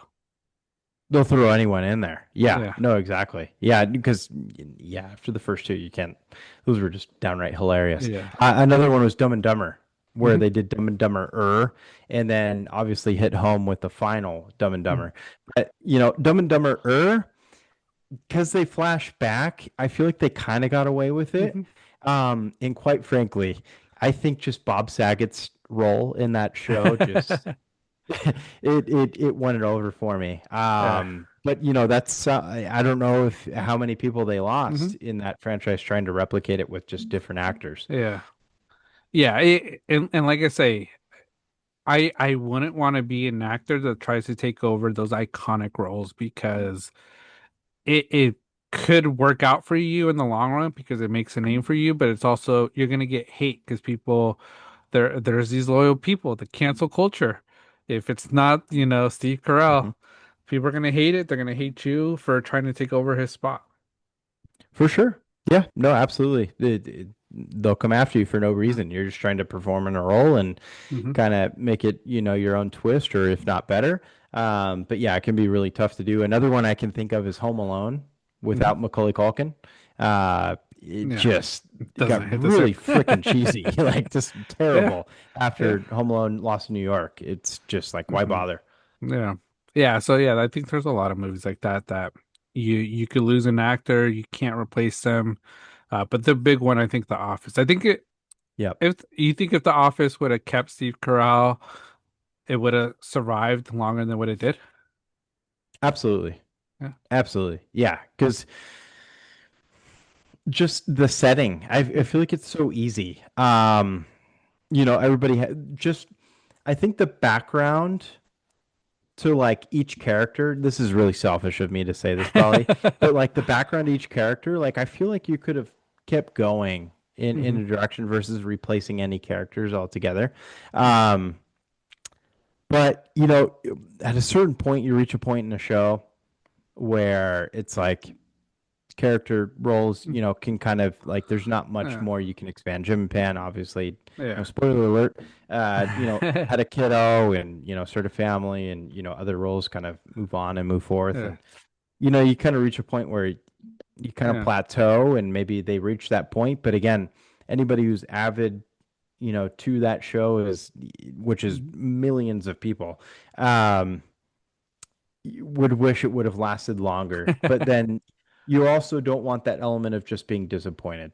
The Mhm. Hangover is a good example of that, Yeah. where it's like, God, you wish you could watch The Hangover for the first time over and over again, but you bring it Mhm. back and it just never hit home the same. Yeah. Yeah, no, for sure. Yeah, I think it could have lasted a little longer, but who knows when it would when they would have just hit the fatigue with all the jokes and stuff. Because like I said, I think eventually you hit that wall after a certain amount of years. I think Yep. especially with comedies, I think dramas you could sort of extend them, making up crazy things. I don't know if you've seen the trailer to it's a show currently out. I think it's like 911 something. Um, but it's some of these police officers going into space. Have you seen it? Have you seen the trailer? Yes, and is Yeah. it the one with the meteors? Yes. That I trailer everybody's making fun of. I saw it and I was like, man, you Yeah, guys are so quick to make this so good. after what we just went through with Blue Origin or whatever it was called. I was like, but I'm like, but that type of show, like you people get hooked because of the drama and stuff. I'm like, you could create stuff based off what's going on in real life because, like I said, they're going off of Blue Origin right now, which I was like, I wonder how people are actually feeling about this. Amazon might not be too happy about it because Yeah. yeah, you're acknowledging what they did, but you're also sort of making a mockery out of it. You Yeah. know? No, no, dude, I've watched that trailer and then a bunch of like parodies of it. Like I went on like an hour tangent of that one day Uh, of just watching them because I was dying of laughter and then having the Alex Warren Ordinary song mhm. going over it. And it's like, take cover. And it's like, I dude, you guys are fucking firefighters. Like, I saw that and I was like, what is going on? I'm like, where are we going with TV? right. And like I said, but it's like, that's some of the stuff with that could continue. Yeah. Brace for impact was another one. It's like, Yeah. dude, shout out firefighters. Yeah, I did a fire academy back in the day. Yeah. Your No, yeah. job is absolutely incredible. But It is. like that show is acting like it's Marvel the Avengers. Like Yeah. brace for impact. Yeah. It's dude. The meteors coming down. I'm like, okay, Right. I don't know where you guys got this creative, but kudos to you guys. Right. But yeah, I that was one I was like, oh man, this is crazy. I don't know if I ever sent it to you, but I saw it and I was like, laughing at the same time. Like I'm not going to give it the attention because I don't want it to get my attention. I don't want to like it or send it because then I'm just going to get a bunch of videos about it. Right. Yeah, no, it's and Uh, I fell down that rabbit hole. It's just too many funny parodies of it. yeah, Oh, yeah. it's good. But yeah, that was. Anything else on this, Tim? I think we went on for quite a while with these Yeah, no, takes. I think that was tremendous. I think Uh, it was tremendous. Yeah, Good as topics. always with our banter takes, let us know what your guys' thoughts are. You like him, don't like him, give us your feedback, give us your takes on all of them. There's a lot of open-ended questions I think we asked today and just topics we were discussing. So give us your takes, your thoughts, agree or disagree. We appreciate it. Like I said, we always enjoy it, but we'll move on and we'll go to NFL, week 6. A good week 6. I'll admit it, I didn't watch much football this weekend. Watched a lot of highlights. My team is pretty much out. I think when I saw we were playing the Rams, I knew we were gonna lose, and exactly what I thought. Uh, Derrick Henry made a case to sort of be a number one trade target. Uh, like I've talked about it, I think we have our bye week coming up. Lamar Jackson should be coming the following week. We're still in the division. We're 1-0 in our division. Like I say, Pittsburgh Steelers, I'm not too scared. So if Lamar Jackson comes back and we could play pretty well, we have a shot, but I don't know. I think if we lose our next two games, I think it still gives us time to do our little fire sale, and I see Derrick Henry being shipped out. Uh, one rumor I saw, New England Patriots. Patriots get him. That's scary. Oh yeah. Helps my take though.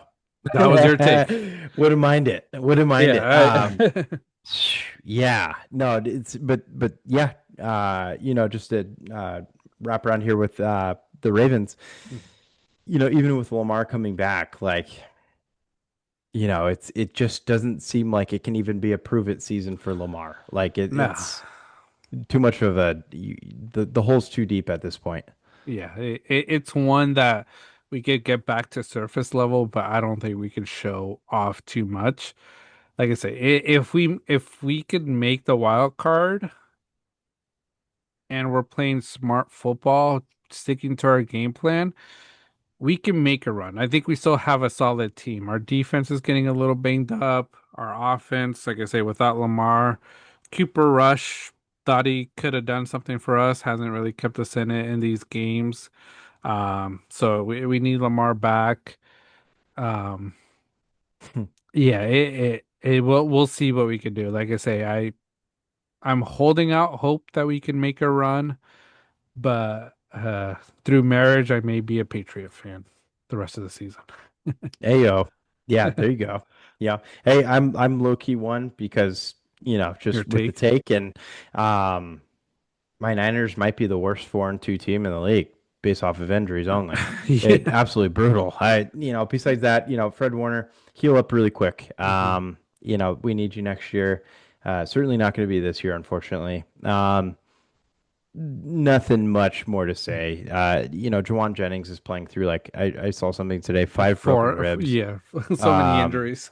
Ankle sprain. It's outrageous. Absolutely outrageous. I think hmm Kittle's supposed to be back soon. Ayuk was predicted to be back after week 6. Evidently, it's going to be longer than that, even at that point. It's like, is it worth it? I don't know. Maybe. I mean, we're 4-2. That's still a good record, Yeah. but we have a lot of heart. Um, Defense really needed Fred. I mean, hmm after already losing Bosa, absolutely brutal. Somebody I work with said, how brutal would it be if we lost Fred Warner before this past week and he jinxed us? So I gave him the middle finger through text. It's just unbelievable. Hated that. Um, but going back to all this, that's pretty much all I'll say on the Niners. Big bummer. A lot of heart in the team though.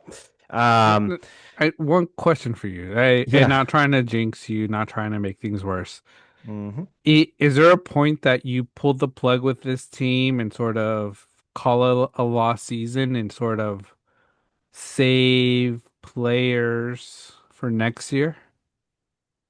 Mm, I would say yes. There is going to be that point. I think if we reach 500, that's when we do it. I think anything with a winning record, we compete as if Hmm. everybody was healthy.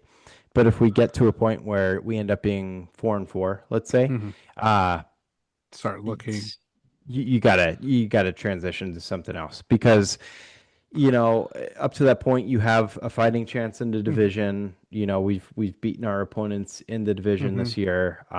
We've been competitive, but um, beyond that, just the injuries are too Hmm. decimating. Like they're not even like they're season ending. Like it's not even injuries that like, oh yeah, they'll be back by week 9 or Hmm. 10. Yeah. It's like Bosa and Warner out for the year. Yep. Ayuk way longer. Yeah. This turf toe injury that Brock Purdy has, like those will linger. Like look at Joe Hmm. Burrow. That dude's out Yeah. the year pretty much with his Hmm. turf toe. Like, Yep. my Surgery. favorite. Yeah, exact surgery. My favorite player of all time. He ended his career based off of Hmm. toe injury. So Patrick Willis. So, it's not something to play around with. But Hmm. yeah, I think if we get to 500, we call it a wrap. The Okay. division's going to be competitive. Seahawks Hmm. and Rams look really good. Um, and with them being, well, Seahawks healthier than we are. Hmm. Rams, Puka, that's a bummer. Yeah. But you know, again, and then you look at other teams around the league. It gets too tough. But teams that can stay healthy, props to you guys, man. It's rare. Props to you guys, because one of the things I noticed, like I said, I didn't watch much football this week because it just was a busy week doing other stuff. Like I said, my team's sort of out of it, so they didn't really care as much, you could say. And same thing with fantasy. We'll talk about it a little bit more too. Our team just sort of freaking Mm. sucks right now. But Yeah, like injuries, it seems like there's just so many more injuries this season through week 6 and like all of injuries of big names, I'll say, compared to like previous seasons. Because I feel like every week we're losing 2 to 3 big name players to an injury. absolutely. Yeah, no, and that was, one of the talking points I had was, and I'm going to coincide this into, I don't know, kind of a hot take, I guess. The amount of injuries that are in the league this year is downright disappointing. Like it just that mixed with lackluster play. Mm-hmm. Like I feel like just the quality of play sucks. I'll say it. Like Hmm. offensively, defensively, I think it's better. Yeah. But offensively, I think teams just suck and they don't have it together. And I'm going to be point blank period with that. Some teams do. Hmm. Colts look great. Jags at times have had it together. Seahawks got it clicking at times. Tampa's got it going, even with their injuries, blah, blah, Hmm. blah. There's teams that can get it together. Pat's perfect example. Drake Yeah. May looks phenomenal. He looks like he's going to be a top 10 QB very soon if he's not already. Um, but, just across the league, though, like just the quality of play has just been Hmm. cheeks, in my opinion. Like it just hasn't been that great. Other years it seems better, but like I was looking at it because I too did not watch that much NFL football this past weekend. Just once that Fred Warner injury happened, I was just like, nah, I'm over it right now. Like this sucks. It was And just funny. The first person to text here was Richie. I saw the text yeah. message. Sorry, Tim. Shut the F up, bitch. You know what? Get banned on Battlefield, man. But I appreciated the thoughts. Yeah. Thanks, Mitch. But it's downright brutal. And but across the league, it just downright sucks. And I'm gonna leeway that into this take, John, where I think the refs are back to wearing the red and white pinstripes and favoring the Chiefs. I'm dead ass on this. And it feels like this is happening because of the amount of injuries around the league. You had competitive teams like the Bengals lose Hmm. Burrow. You can't count on them much. Jalen Hurts in the Eagles. There's too much, I don't know, issues with AJ Brown right now. Hmm. Josh Allen seems to be our last lone superhero at this Hmm. point in time, even though they lost today. Um, but across the board, Hmm. these injuries are absolutely decimating to everyone. Like, and it just creates less competition. Herbert, Hmm. like we had takes. You had your take where Chargers were going to win the division and the Chiefs weren't going to make the playoffs. Like, but then, it started with, the injury to, their O line. Hmm. Then it progressed into Amari and Hampton going down. Hmm. They've dealt with just a crap ton of injuries. I think they lost another O lineman, if I'm not mistaken. Hmm. Like, it's just been countless for them. And it's like, how do you kind of dig yourself out of that rut? They had a close game against a terrible team with the Dolphins this past Yep. weekend. Like, a team that was supposed to be really dominating is hardly beating the Dolphins right now. Yeah. Um, and that point is like the Chiefs remain pretty healthy. The Chiefs, all they need is just a little bit of support from the red and white pinstripes, especially against a team like the Lions, where, they had that golf touchdown called back because of, I don't know, illegal formation, I guess, and they Hmm. called it way too late. And, that was just kind of, one of, a number of plays that happened. But again, like this would be the season where the Chiefs have a chance to have a huge losing record in the league, but get saved by injuries. Yeah. That's just how it I, feels. and I think they will. I think they will. There's, I like I said, I wasn't gonna bring up too much of it because like I didn't see the game much. I haven't looked at much of the replays of the Chiefs game, so I don't want to hate as much as I normally do when I do watch it. But from some of the stuff I saw, it did look like the black and whites were back to red and white. Um, that touchdown by Jared Goff doesn't make sense. It should have counted. hmm You know, it was creative. I think if it was Patrick Mahomes, it would have been counted. yeah. Um, some of the offsides I saw getting called, a lot of holding on the offensive line towards the Oh, Lions brutal. defensive line, Yep. and the Chiefs committing zero penalties. This is a team that does not make sense against this type of defense or the offense. Or that defense against this offense. It makes hmm no sense that no penalties were called once. hmm Exactly. It doesn't make any sense. And then, coinciding that Mhm. with that Travis Kelce catch that Oh yeah, wasn't a that one. catch. I saw that too. I saw. Anywhere else that's super reviewable. Mhm. And it's like we always see constant replays of it. Yeah. And then don't get me started with Chris Collinsworth. Dude, can you just Yeah, just hop yeah. off just for a second? Yeah, he's on it hard. Dude, That stop. guy. That dude is on a marathon across America on Patrick Mahomes. Yeah. That dude just will not stop. Like, do you ever see a guy and then like I saw that video and then you sent it to me too, John, Oh, the what, the of Baker Mayfield Baker Mayfield doing going it all 10 out. times better. Dude, yeah, absolutely. Like Yeah. the QBs do that all the freaking time, and Baker Mayfield is a perfect example because he has like a play like that Yeah. at least once a week, it seems. Just Yeah. going balls to the wall, giving everything he can to get in the end zone or a first down.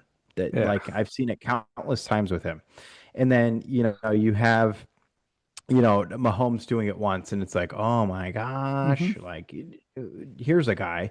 And it's Yeah. just, dude, just stop for 2 Yeah. seconds. Just stop it. And they should not give him the broadcast of Chiefs anymore. I think they just need to Hmm. get him off because even when he's not on it, it's like, oh yeah, that just is reminiscent of Patrick Mahomes. And it's Yeah. like, hey, can you compare him to somebody else, please, just for Yeah. once? Like, God forbid if you give this guy a Nebraska game, Yeah. Nebraska Cornhuskers, and Oh. get Dylan Raiola. Oh. Am I seeing his twin out here? Probably. We should, they should let it happen. Let's see what he says. They should, just for, Uh, shits and gigs, because yeah. it would be hilarious to watch. Yeah. But again, it just between the commentating, I just feel like it's like any other year. And it took up to week 6 to get it. I feel like Yeah. before this, because they were 2-3 entering this week, Hmm. like it was just like continuing on of just letting Hmm. the Chiefs write out how they are. Yeah. But here we are. We're at a point where, the Chiefs just, get the rest back on their side and, we're crap out of luck Yeah. as, a general public minus Yeah. fans. Yeah, because if you look at it, like the NFL already hates New England because of Brady, Belichick era. I don't think they Oh yeah. want them to come back. Especially with Buffalo Goodell. Bill, yeah, Bills are still up there. Pittsburgh, I don't think is a contender, and not many people would be Mm-mm. interested in that type of Super Bowl because it's Aaron Rodgers. I think it's that Aaron Rodgers sort of stigma that isn't going to really want the NFL to have them. Colts would be a great Cinderella story, but I don't. Daniel Jones, I don't know if he could pull it off all the way to the end. And then, like I say, after that, the AFC Chargers are up there, but injuries are destroying them. Broncos, they're hit or miss at times. So the key story out of here, Chiefs being resilient, down 2-1, making it to the Super Bowl and Rasheed winning. Rice suspended. Yes. Made it Like I out of say, that rut. story wise, it's a good one. And like I say, NFC, no team looks that great. Detroit, I think, still is the one team that might make it out. Tampa Bay, I think, is probably Super Bowl bound. Baker Mayfield, Yeah. MVP. I think my take of him being MVP. I think both Yep. our takes are really very valid still. 6 weeks in, Doing we're good. normally 6 weeks in, we were already probably burnt by our takes last year. Oh yeah. Uh, Yeah. so but like I said, story wise in AFC has to be the Chiefs because everybody else just injury. Like I said, Baltimore, I think if we would have done well, it would could be a different story, but we've just struggled. We aren't playing our game, injuries. Um the other one I saw with and like I said, this is just based off TikTok clips, so I haven't seen the whole game. I haven't seen highlights of the game. But when Patrick Mahomes scored and then sort of taunting, spinning the football, no, you know, no penalty. That should have been a penalty. I think any other player doing that towards a player would have been flagged on it for Yeah. unsportsmanlike conduct. Yeah. I think the refs probably just give him a pat on the back and say, "Way to go, Pat. Yeah. Good job, man." Yeah. Read the script. Yeah. You read it. Good job. Yeah. No, I Yeah. think that's literally how it is. But with our takes, John, like I think the Pats, make the playoffs, win the division. Hmm. I got to go buy a Drake May jersey. I don't think there's any other way around it. I think I just got to go all in. Yeah. It's AFC. It's okay to I can support that. Yeah. We chose teams of opposite conferences, so Hmm. it makes sense. It's all Yeah. good. Of who we cheer for. You with Yeah. the Ravens, AFC, NFC with the Bucks. But yeah, again, favoritism. Hmm. Pat just doesn't see it. We talked about the lowering of the shoulder, when he took off and, scrambled and, defenders have to Hmm. kind of let off the gas, if they're Yeah. heading out of bounds, but, not Pat. He can lower his shoulder and just, level a guy. Okay, Mhm. no problem. Yeah. Whack. It's crazy. Yeah. I saw a lot of those videos. I need to look at the highlights a little bit more to sort of get my take, but like I say, per TikTok, zebras are back out to be red and white. Unfortunate. Um, like I say, Pat or not Patrick, Pat's fan. Chiefs fans like roll with it, enjoy it, because hey, you guys are winning. Like I say, you're gonna get a lot of hate from everybody. Let people hate. We're hating. I wish it was my team that was getting all those calls. We get that treatment, Mhm. but like I say, we're gonna continue playing. But yeah, like I say, it's unfortunate to see, but I've been seeing a lot of those videos. Yeah, no, for sure. No, it's live up to it. Don't let this get in the way of your fandom. Yeah. Just know that there's people out there that recognize the favoritism. Hmm. But yeah, no, moving on to other things, there's a couple other topics here I wanted to bring up as well, Hmm. John. The Jets and Justin Fields suck. Just Yeah. point blank, period. Just literally straight off my notes, they suck. Justin Fields watched. I didn't get up early enough for Jets Hmm. Broncos. Sorry, here on the West Coast at 6:30 in the morning. Hmm. I don't think either you or I would enjoy waking up that early for that game. No. Um, but through the highlights, negative 10 passing yards by the Jets for the entire game. Took them, I think, until the final minute of the second half to even get a first freaking down. Hmm. And I saw a number of clips where Justin Fields had like four receivers open and decided just to hold it in the pocket the whole time. Hmm. You or I could go out there and do that. I don't, Yeah. I don't, I don't know the difference. Yeah. Um, and it's like Justin Fields at this point in his career, this is his third team. He has been wildly unsuccessful everywhere he's gone. There's Hmm. got to be a point where he reaches that he's just got to have a don't give an F attitude. Like, and if he doesn't have it now, he's never gonna have it, and Hmm. he's just gonna be just never live up to the hype. He's just gonna be disappointment all over it, and I think that's where we're at because Yeah. he just hasn't shown it. He hasn't done it. Where like this dude can run, like he can run for a buck 50 in a game. Like I think Hmm. no problem. I think he can run over 100 yards in a game. Yeah. I don't care how many yards he passes for, but I know he can run. Like if you don't want to throw it to four different wide open wide receivers and one of them being Garrett Wilson, Hmm. run. Why are you standing there Hmm. and wanting to take a hit? You got sacked nine Yeah. times. Nine times. Again, Broncos defense, incredible. They're a I'm good not going to defense. doubt Hmm. that. Incredible. Hmm. But there was like a few different clips where it's like that shouldn't have been a sack. Hmm. So Justin Fields get it together. I think Aaron Glenn's already on the hot seat. I hate to say it. I think he already is. It's really It bad. it's really bad for the Jets with Aaron Glenn. Justin Fields always was a fan of him. Enjoyed watching him in Ohio State. Felt like he had a shitty situation in Chicago. Showed it a little bit last year. Beginning of this year, he showed his arm a little bit. Um, but I think he just doesn't have the confidence. I think he's scared. He's seeing ghosts out there.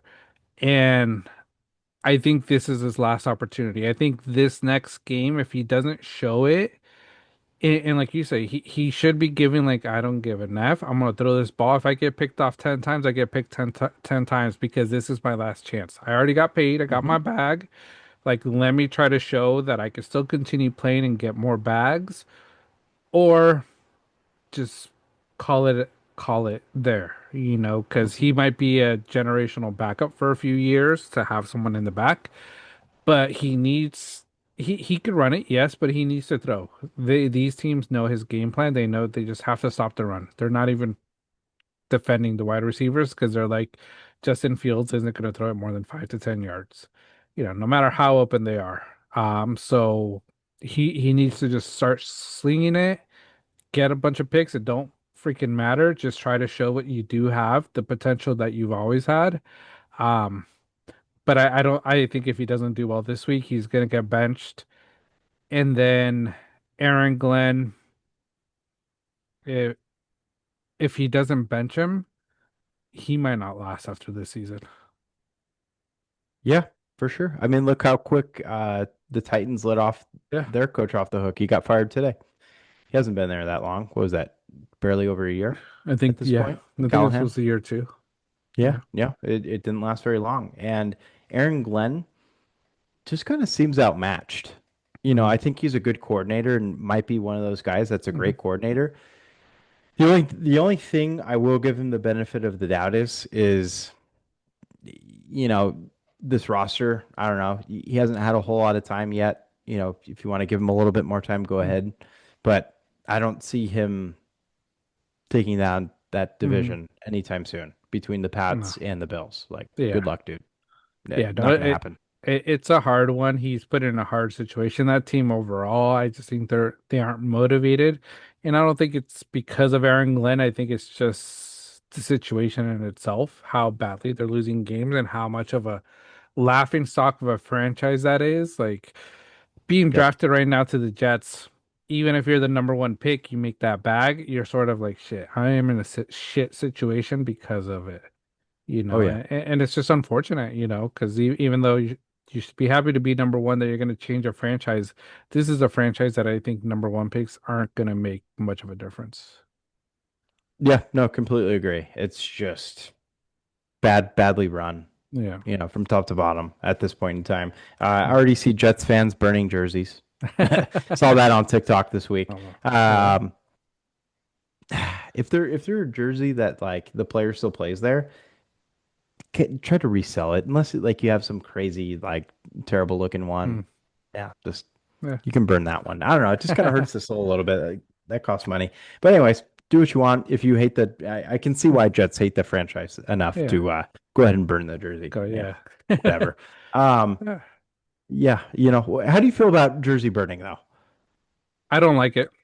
Yeah, I don't like it. I think give it to Goodwill. Someone would take there you go. advantage of it. Someone would like it. I think a program that the NFL and maybe some of these teams should be doing is like when you once a player gets traded or leaves the franchise, like have like an exchange program. Like, okay, get 40% off your next jersey off if exchange that jersey of Yeah, a player that was either traded or any well, I don't know how it would work actually, because like I said, retired players like with the Ravens, Ed Reed, Ray Lewis, like you those are wouldn't the trade best them. ones. Yeah, Yeah, like my it Patrick Wills jerseys forever. Like I yeah, love that uh, for that. You know. yeah. I think it's more like those players that are there for a few years. So like Aaron Rodgers with the Jets, like that one, they should have a jersey trade-in program. Like if you bought this Mhm. jersey, like you could trade it in, we'll give you 30% off your new jersey. And then they Yeah, can do whatever they want with the jerseys, recycle it, because the colors are still the same, the style is still the same. Just take off the name and put in a different name. yeah, no, I completely agree. I think Fanatics does something like that, Okay. but I think it's a limited time. I don't know how Okay. long you have. Like, I thought about doing it for my Trey. Trey Lance Trey jersey. Lance. Shout out Trey. um, Still have it in the closet, collecting dust, like I always say. Um, but I thought about doing it, and I actually called the Levi Stadium 49ers store, and they're like, "Oh yeah, bring it in with a receipt." And I'm like, Yeah, I that's not gotta look up a long ass gonna. email. That was a long time ago, dude. It was years by that point. Yeah. So Yeah. I should try though one day. I should just Yeah. try and just be Yeah. like, hey, Take take it. this back. Can you just write Garcia top So, across the top? F Garcia so, number 5. see if you get one of the new jerseys. The new Oh, dude. Yeah, I love that. yeah. Good idea. Yeah, but I should yeah, try. I'm not a fan of the jersey birding just because it's hard-earned money, it's over 100 Yeah. bucks, and the way you look at it, that's like a day's worth of work for a jersey that Mhm. you're just birding and not gonna wear.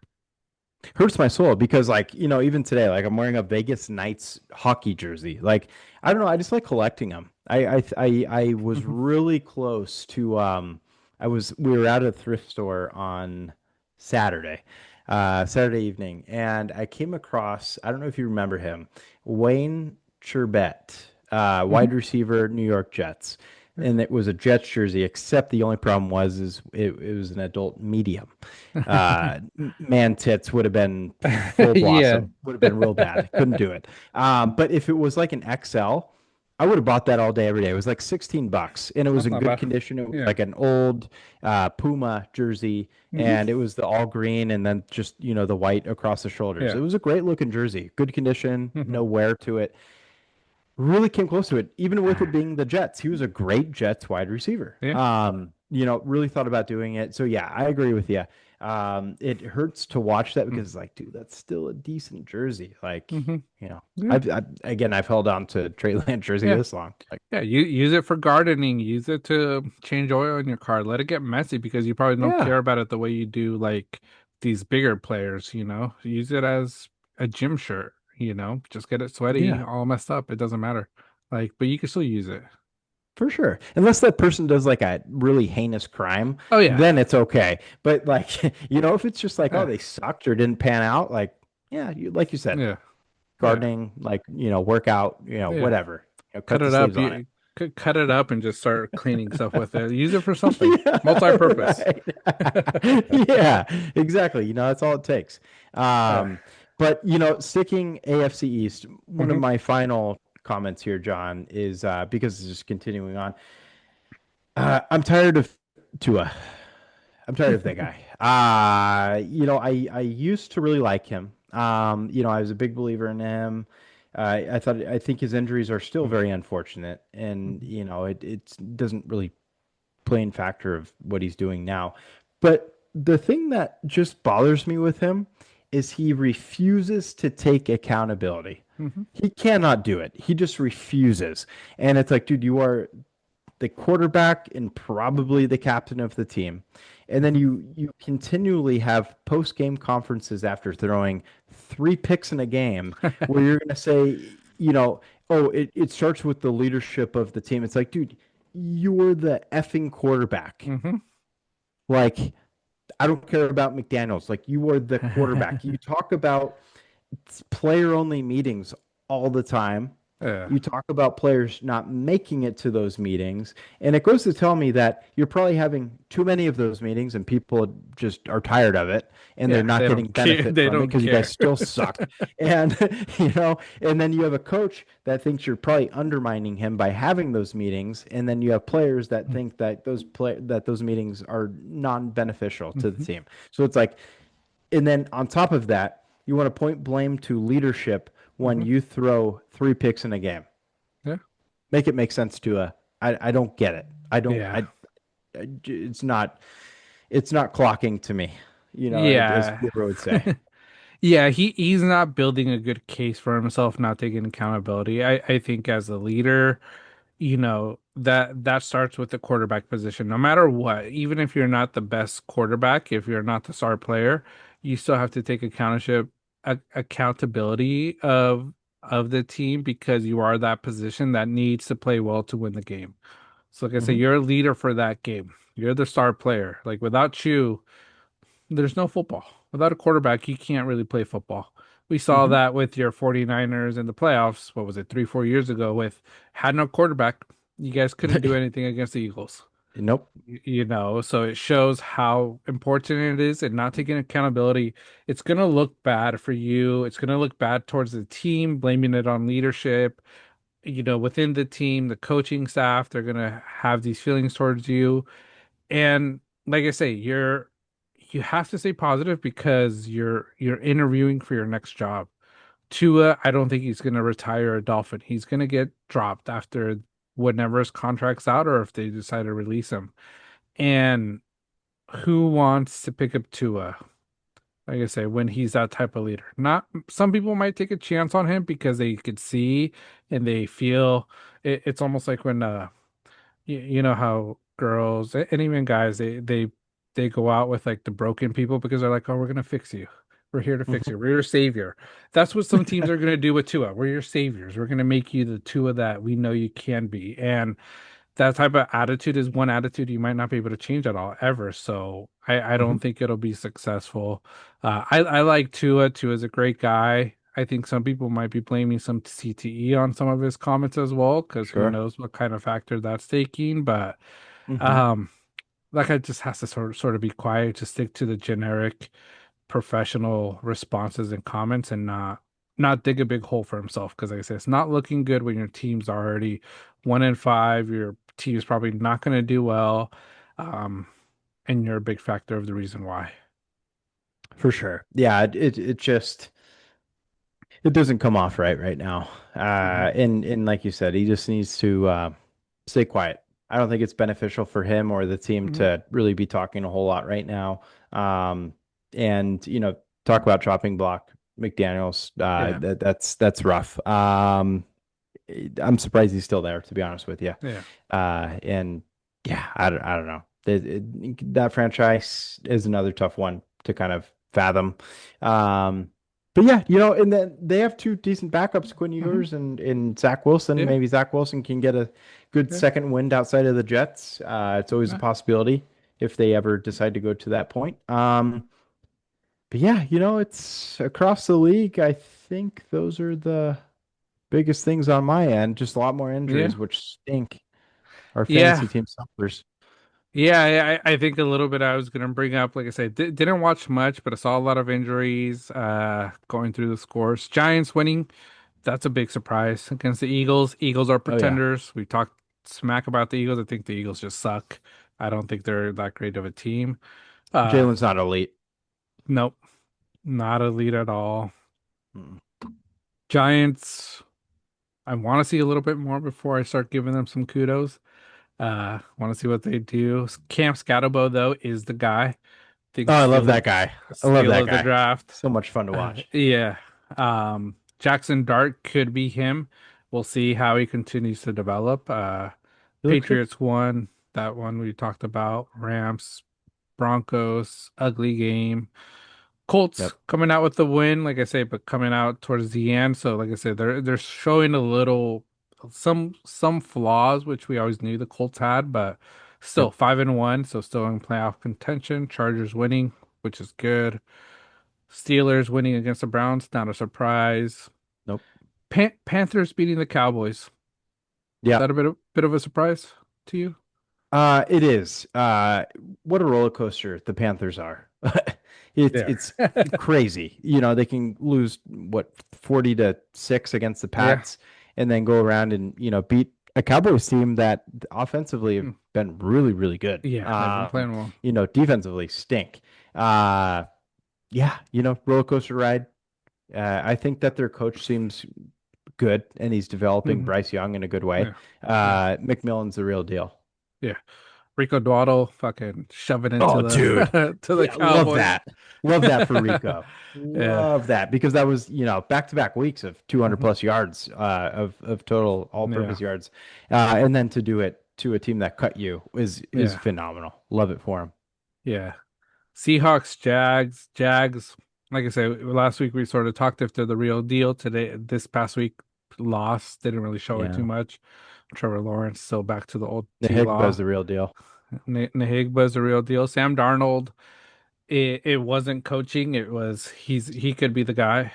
Yep. Uh, Lone so bright spot for our fantasy team. mhm. It is. Raiders winning. They played the Titans. I was hoping Titans defense was going to show up a little bit more, but Raiders knew what Yeah. to do. Packers against the Bengals. I think everybody had Packers winning.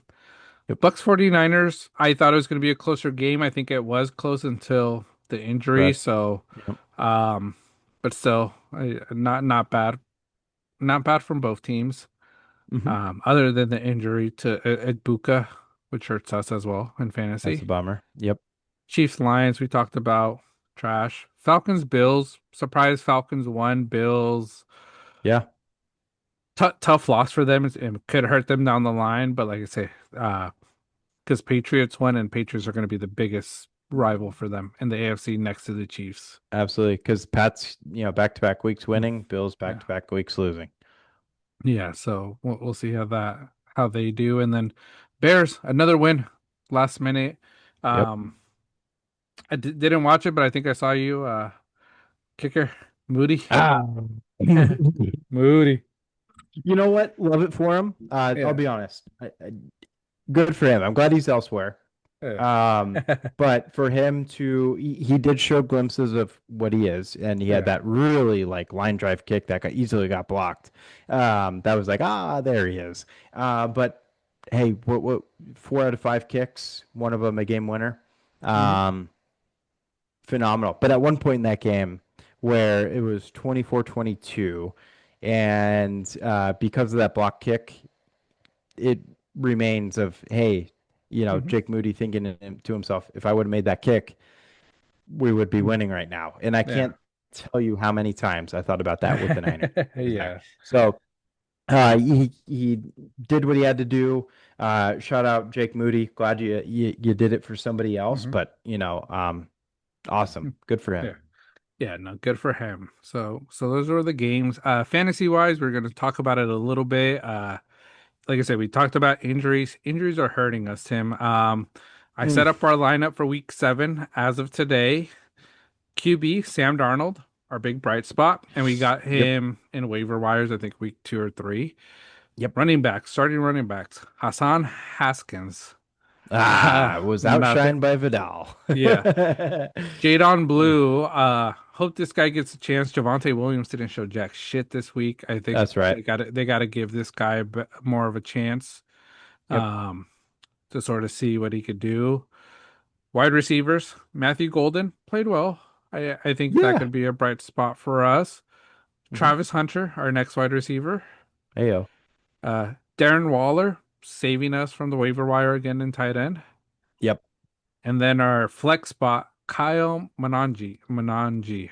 Um, Hey, uh, uh, I know Swift did really well today, but he showed Glimpse. Menengai showed Yeah. glimpses, great Yeah. glimpses. 25-yard catch that he rumbled, Hmm. was getting really good, yards per carry. I think there's a lot there. It's just Hmm. Swift did play very well today. Yeah. So, Yeah. It's gonna be it could be a few weeks before he gets a good opportunity.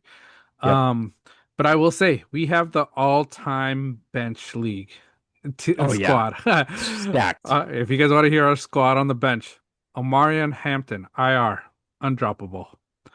Emeka Egbuka, hamstring injury, will be out a few weeks most likely. Undroppable.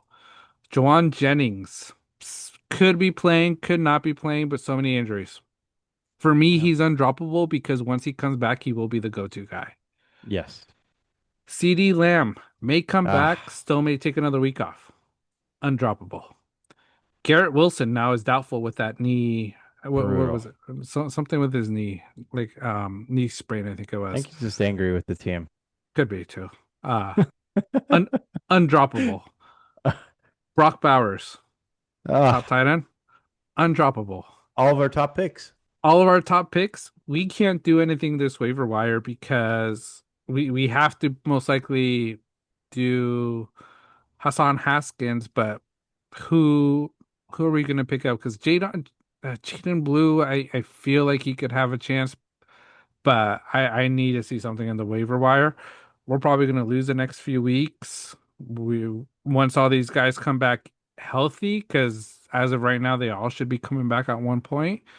We Yep. could make a nice playoff run, but man, all time bench team for us because I don't think anybody else has a bench like us. I think we're gonna hit a good stride in the second half, which is when it matters most. I think we're Yeah, gonna be really dangerous yeah, come playoff times. We just have to sneak in a win or two in these yeah, next 3 weeks. We need to go 1-2 or 2-1 at the yeah, very least. Like we yeah, just need to sneak in a win or two. Um, if not all three, would be phenomenal. yeah, It's gonna be just a miracle if possible yeah, though. yeah. Absolute miracle. But, I don't think we're gonna get Bowers back until after their bye. So that would Hmm. put us into week 8, right? Yep. I think week 8 we hit it out of the park. I Yeah. think we're back. Yeah. Well, like I say, we're in a 14 man league, Somewhat. so it's after week 8, it's where you can still make a run even though you're at the bottom. Um, let's see, did Dandy win? So he lost, and let me see this other. So both teams below us lost as well. Hey, that helps. So and they're only 1 and 4. We're 2 and 3, so we're not fully at the bottom. So like I say, you know, to make the playoffs, I think you have to be number 8. Do we have 8? It might be 8. Mm, And that yeah, team's going it's to be 8. three. It's going to be 3 and 3. So there's still plenty of opportunity, but we need We're there. we're there. We need to make a run, but it's a little hard. And like I say, trade wise, I feel like we're getting offers, but they're not worth what we feel these players are worth because they're injured. And I'm gonna roll with our team because, like I said, when they're playing, I think we're one of the stronger teams, just with one running back too, or For we sure. could be unstoppable. Yeah, no, agreed. Just imagine if CD Lamb decides to play this week. Hmm. Could That be could pretty change it. good. Could change Oh yeah. everything for us. Could be everything. Yeah. Yeah.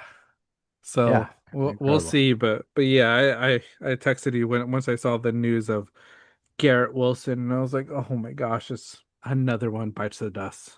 Just terrible. Yeah. It's just Yeah, it's you become numb to it after a while. you do. When it happens to your actual real life team and then, it carries over to fantasy, it's like what It's else you okay. got? Yeah, you're like, Yeah. it's okay. I don't It's really all care right. anymore. Let's Not our enjoy year. it. So we'll see what happens. But yeah, that's our all-time injury list. You're welcome, fantasy team. There most likely could be a new winner, but hey, we're not out of it yet. We'll see what we can make up. Generational comeback on the way. Yeah, yes. But yeah, that's fantasy football, NFL. Next, we'll go to MLB postseason. New the championship rounds. Blue Jays Mariners. So Hey, far, somewhat eventful. I know Fidel texted. I didn't see what the score was today. 10-3 Mariners won, so they're up Okay, 2-0 now they're up 2-0. in Um, Toronto. that could be a scary team. Pitching wise with the Mhm. Mariners, I think they're hittable. I think Toronto is Buschetti back or Uh, Bichette? don't believe so. No, I have to double check though. let me check. But yeah, like I say, Blue Jays made it this far with a lot of injuries, so kudos to them. I think it's a team that could still make a comeback. He wasn't in the lineup today, so No. probably not. Probably still out. Um, but like Mariners pitching, that's where it's still a little tough because, like I say, Gilbert, I thought he was a solid pitcher towards the end of the season, and he's just struggling right now. Barely Hmm. made it 3 innings. Um, it's tough for them, so we'll see. Yeah, But he was really good up until 2023. These last 2 years, he's been mhm. a little bit more shaky. Um, but quite frankly, I think the Mariners have it in them. They have a good bullpen. Yeah, Um, obviously, kind of played through to that point where not another run hmm, after Gilbert got out of the game. yeah, And then, but I mean, just that lineup in general, like yeah, Cal Raleigh goes hitless, but still gets 2 runs. yeah, Julio has been phenomenal. Polanco's been hmm, super clutch. Naylor was such a good addition to this team. yeah, And then Suarez again brings, yeah, the pop. So, nearly hit 50 home runs this year altogether. yeah. Just top to bottom, that team knows how to hit. Yeah, no, they're a good team. You think Mariners, after what Gilbert did this year, they're gonna stick to a three-man rotation of Castillo, Kirby, Wu? You think that might be their best bet? I do. I Yeah, do. Yeah, yeah. I think that's just the best They're thing to roll forward with. top three, and then maybe do a bullpen roster if you need it. But like I say, they're up 2-0, so you bring in Castillo, Kirby, they could win it all. I think when it comes to the bullpen stuff, though, it just depends on how you manage it. Because Hmm. I'm sorry to say, you can be like Dave Roberts and just Yeah, relentlessly go back to Trennan over and over again and just refuse to go to, who's been good, like yeah. Sasaki. Sasaki. I think he learned Hmm. his lesson with it, luckily. But in years Yeah. past, like he's done stuff like that. So Hmm. it depends on who's managing your team, and I think Seattle is in good hands. So. Yeah. Yeah. No, so Seattle, you think Seattle takes it Ooh, yeah. For after? for this series, absolutely. I Yeah. think they're World Series bound and phenomenal for Mariners fans. My extended family who lives up in Seattle, they've been lifelong Mariners fans. Happy for them. Nice. My cousin used to work for them, so I know he's Okay. ecstatic right now. So, That's yeah. good. Yeah, I think it's a good team. That'll win it. Toronto, we'll see if they can make a comeback. Who knows? And then we have Dodgers Brewers game one today. Close one in the ninth, 2-1 out of our Dodgers. I'm excited, happy. Uh, if our starters could do what Blake Snell did and pitch 8 innings, I think we could win it easily. If we could have our starters play that long. I am surprised Dave Roberts let him go to 8. I thought he was going to get pulled after the seventh or even Hmm. the sixth because that's just a Dave Roberts thing to do. But happy he did 10 Ks, you know, a record for him. Um, Still, it's going to be a tough game because, like I said, we barely won that one against the Brewers. Brewers are a great team. They just weren't hitting today. But what they do hit, it's scary. And like I say, we almost lost it at the end with our bullpen, and that's where it's been our Achilles heel. So hopefully we could continue doing it. Um, who knows? Like I say, I think we have Yamamoto. I don't know if it's Yamamoto up tomorrow or Glass now. But I hope it's Yamamoto and then back to Otani and then go off of a bullpen game. Glass now, bring in Kershaw. We got Sasaki, Scott, Vesia. Like I say, if we could win three, do that bullpen game, give us a little break. Um, Is Tanner Scott back? I thought he had emergency surgery. I think he's still out. Yeah, Okay, yeah, yeah, yeah, because yeah, it seemed like a scary situation with him, if yeah, I'm not mistaken. yeah. But I mean, again, you guys still have elements to capitalize on. Hmm. The bullpen, yeah, it gets a little shaky, with that coinciding with Dave Roberts' decision making at Hmm. times in the playoffs. Before he started winning World Series, that Yeah. was the biggest talking point of why he should be fired. So I understand, the uneasiness of that. But yeah, you guys won a Hmm. close one today. Blake Snell's been absolutely incredible. Hmm. Incredible. All of his starts for you guys. Yeah. Um, Giants let him go. Was bummed out about that, but first huge part of the season, he was injured, and Hmm. then I'm like, oh well, makes sense. He's injured a Yeah. lot. So, Yeah. but no, I mean, great pitcher though. Yeah, great picture. I'm glad he's putting it together here when we need him. It could be, just him building his resume for his next free agency because like I say, he'll show it that he can do it in the postseason. Yep, Because he's doing it with us with the winning team. So, because I know he was on the Padres and he couldn't do it in the Padres because Padres just suck. So, sure, but yeah, Blake Snell.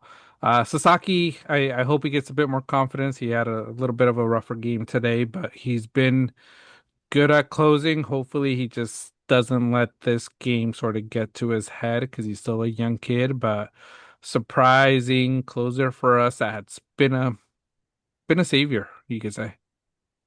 for sure, for sure. Quick thing with Snell too. He's from the Seattle area. Yeah. He's known to go to trader teams. Padres, Giants, then now to the Dodgers. Hmm. Um, imagine if it's Dodgers, Mariners, Mariners win, he goes to the Mariners Yeah. back home. Got a fourth man in that rotation. Yeah. Maybe makes sense. But anyways, that's just, wild take. Well, it's like, Yeah. But it's yeah, Dodgers, hmm. good win. You're Yeah. doing it in Milwaukee. That's Hmm. that's a big part of it. Milwaukee's a very dangerous team. Disappointed that the Cubs couldn't capitalize going Hmm. up there because they made a good run. Um, but that's just a great series. It's Yeah, gonna be a really good one. it's gonna be a good one. It might be a long one. I hope we could pull it off tomorrow because is it 2-3-2 the series? I believe so. Yes, Yeah. because it's seven, right? Full Yeah, seven. it's seven Yep. this time. So let's see. Yep. 2-3-2. Yeah, 2-3-2. How about So how about that Muncie play though? that was crazy. Disappointing, Dude. but amazing though that that Yeah. happened the way it happened. So could Nuts. who was it? Flarich or Flarich? Yeah. For For Flerick. Yeah, something like Flerick. that. Yeah. Yeah. Yeah, no, great play, great baseball IQ to throw it back, and yeah, unfortunate for the Dodgers not to sort of see it that way. But Hmm. it's baseball. Like I say, could have just called the game there and would have been over, but they kept it in. So that's why Milwaukee's a dangerous team tomorrow. Like I say, I think if we could win tomorrow, or no, we don't play till, oh yeah, we play tomorrow. If we could Hmm. win tomorrow, we have a good chance of finishing it at home because I think our home field advantage will be a big piece against Milwaukee. And then if we get a little bit of a break before the World Series, Seattle's dangerous, but I think we can handle Seattle. I think whoever comes out of Dodgers and Milwaukee, I think they could win it. I think they're the winners against Seattle, Toronto. Okay. Okay. Yeah. No, Yeah, for sure. that's my I thought. no, I can definitely see it. But just to oppose you, I'm gonna go American League. Market? I think because I do think that the Mariners are gonna win that series. I think the Mariners are They red are. hot right They now. are. Mhm. Um, and that 15 inning game against the Tigers, Mhm. just they hung in there, Hmm. It relentless. clicked something in them to just be It did. unstoppable. Yeah, because the way that Yeah. they clean house in Hmm. Toronto back to back, not easy to do because Hmm. Toronto's phenomenal. They made Yeah. the series against the Yankees look easy. So, Yeah. um, uh, and then I think that the crowd in Seattle is really, Oh really yeah. good. No. We know that from Seahawks days, back when Yeah. Russ was there. Yeah. As a Niners fan, I know that very well. Yeah. And I think that they know how to bring it. Mhm. Quite frankly, I hope it's Dodgers Mariners. Keep it West Coast, best coast, Mhm. and I think that's going to be a phenomenal series Oh from yeah, it'll both be good. hitting wise. You have, two powerhouse hitters Hmm. of Cal Raleigh and in Shohei. Otani going at Hmm. it, as you did last season with Judge and Otani. Hmm. Um, who doesn't want to see Big Dumper a little bit more? Yeah. It's just. Did you Yeah. see a little? I don't know, a little vulgar here, but a Toronto fan wore like like a butt No device way. on a t-shirt. Oh, It was right behind home plate, and I think he wore Cal Raleigh's number oh on it. man. They're going out, Toronto fans bringing out all the stops to try to beat him. Couldn't do it That's though. funny. Didn't phase him. Well, it doesn't phase him because he's a catcher, so he always looks the opposite way. So it doesn't Bingo, really matter, right? You have to bingo. be in the Oh, outfield. funny thing is though, the video I saw that Yeah. occur on, the look of disappointment because the guy was like ecstatic and blah blah blah. Yeah. That was game one. Cal Okay. Raleigh hit that absolute bomb to right field when he was down in the count and to tie it. And the look of disappointment on that fan's face was just That's it was hilarious. so That's good. good. Yeah, That's awesome. hilarious. Yeah. No, it'll be a good series. I think Dodgers experience in the playoffs and just postseason, I think they'll be ready for it anywhere. So I think that gives us a little bit of advantage, but I think it'll be tough series against Seattle. Yeah. Toronto, Oh like I yeah. said, Toronto's just injured, so them getting this far, kudos to them. I think they're going to be a threat next year once they're fully healthy, and there's going to be some players that are probably signed this offseason that's going Mhm. to just help build that lineup. So, um, don't see them out of it in the future, but this year, Seattle, like you said, they're red hot. They're on a streak right now. They're going back home. It's going to be a little tough one for Seattle to get out of it. So it's Mhm. sort of what I want to see from the Dodgers. Want to see us take it both games away, and we're going back home, and let's just close it out at home and get ready for that World Series. Because hey, I think we have a good chance, and it our chances are best if our starting pitchers get last a long time. Other than Otani, I think he just goes a max of six, but Yamamoto, Snell, if they could do about 7 innings, maybe eight, 7.5, we have a good chance. And if we have the lead. For sure. Yeah, makes sense. I think that's going to be a key for you guys is Hmm. kind of reminiscent of what Snell's doing all Hmm. playoffs is, Yeah. going deep in games and relying a Yeah. little less on the Yeah. bullpen. Sasaki's found his groove though, Hmm. being a closer for you guys. Yeah. He brings the heat. And then crazy thought on Toronto was that they were rumored to be sellers of a lot of their Hmm. team recently, Yeah. and it's crazy of what they were able to muster up. Yeah. There's a lot of discussion of trade rumors with Vlad, Bichette. Hmm. So Springer, it's Yeah. crazy what they've done. Yeah. Yeah. They Props they to made them. a comeback. They made a comeback. So kudos to them. I'm excited for next season. There's already a lot of rumors. Seems like it's going to be a lot of great teams again, but looking one game ahead, Dodgers, let's get that W tomorrow. There you go. Yeah. There you go. It's fun Yeah. playoffs. Best time of the Yeah. year for baseball. Yeah, no, for sure. But that's MLB postseason, and then man, we've been chatting away Been today. cruising. But well, our last little bit, Pixel Gaming. Yep. Battlefield 6 came out this weekend. Great times, great times. COD. Best of luck to you guys Hmm. because you guys are gonna struggle. But 10 opening weekend thoughts for you, Tim. What were your thoughts on the game overall? out of 10. I love it. I love it. It's a phenomenal game. Um, we got the boys back. Everybody's playing. Hmm. It's been great. We're missing, I think, Paz, Fat Boy. Hmm. was, we need him this weekend, hopefully. But, it's a game where we're all clicking. It's not dry, it's not bland. Hmm. I feel like the map diversity is really good. We're not getting the same maps over and over again. We're getting a bunch of new ones. It felt Hmm. like we played, a new one all the time. Hmm. So there's plenty of that. They're obviously going to keep updating it, the realism of it. Hmm.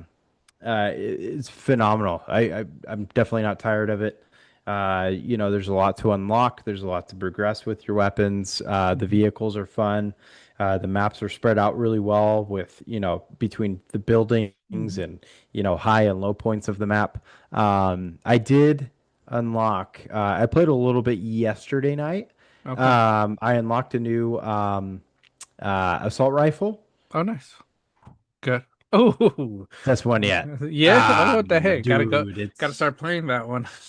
it's so good. Yeah. Okay. So good. Like it, not a lot of recoil. So Okay. I think it's the G33-6, something like Okay. that. Okay. Great weapon.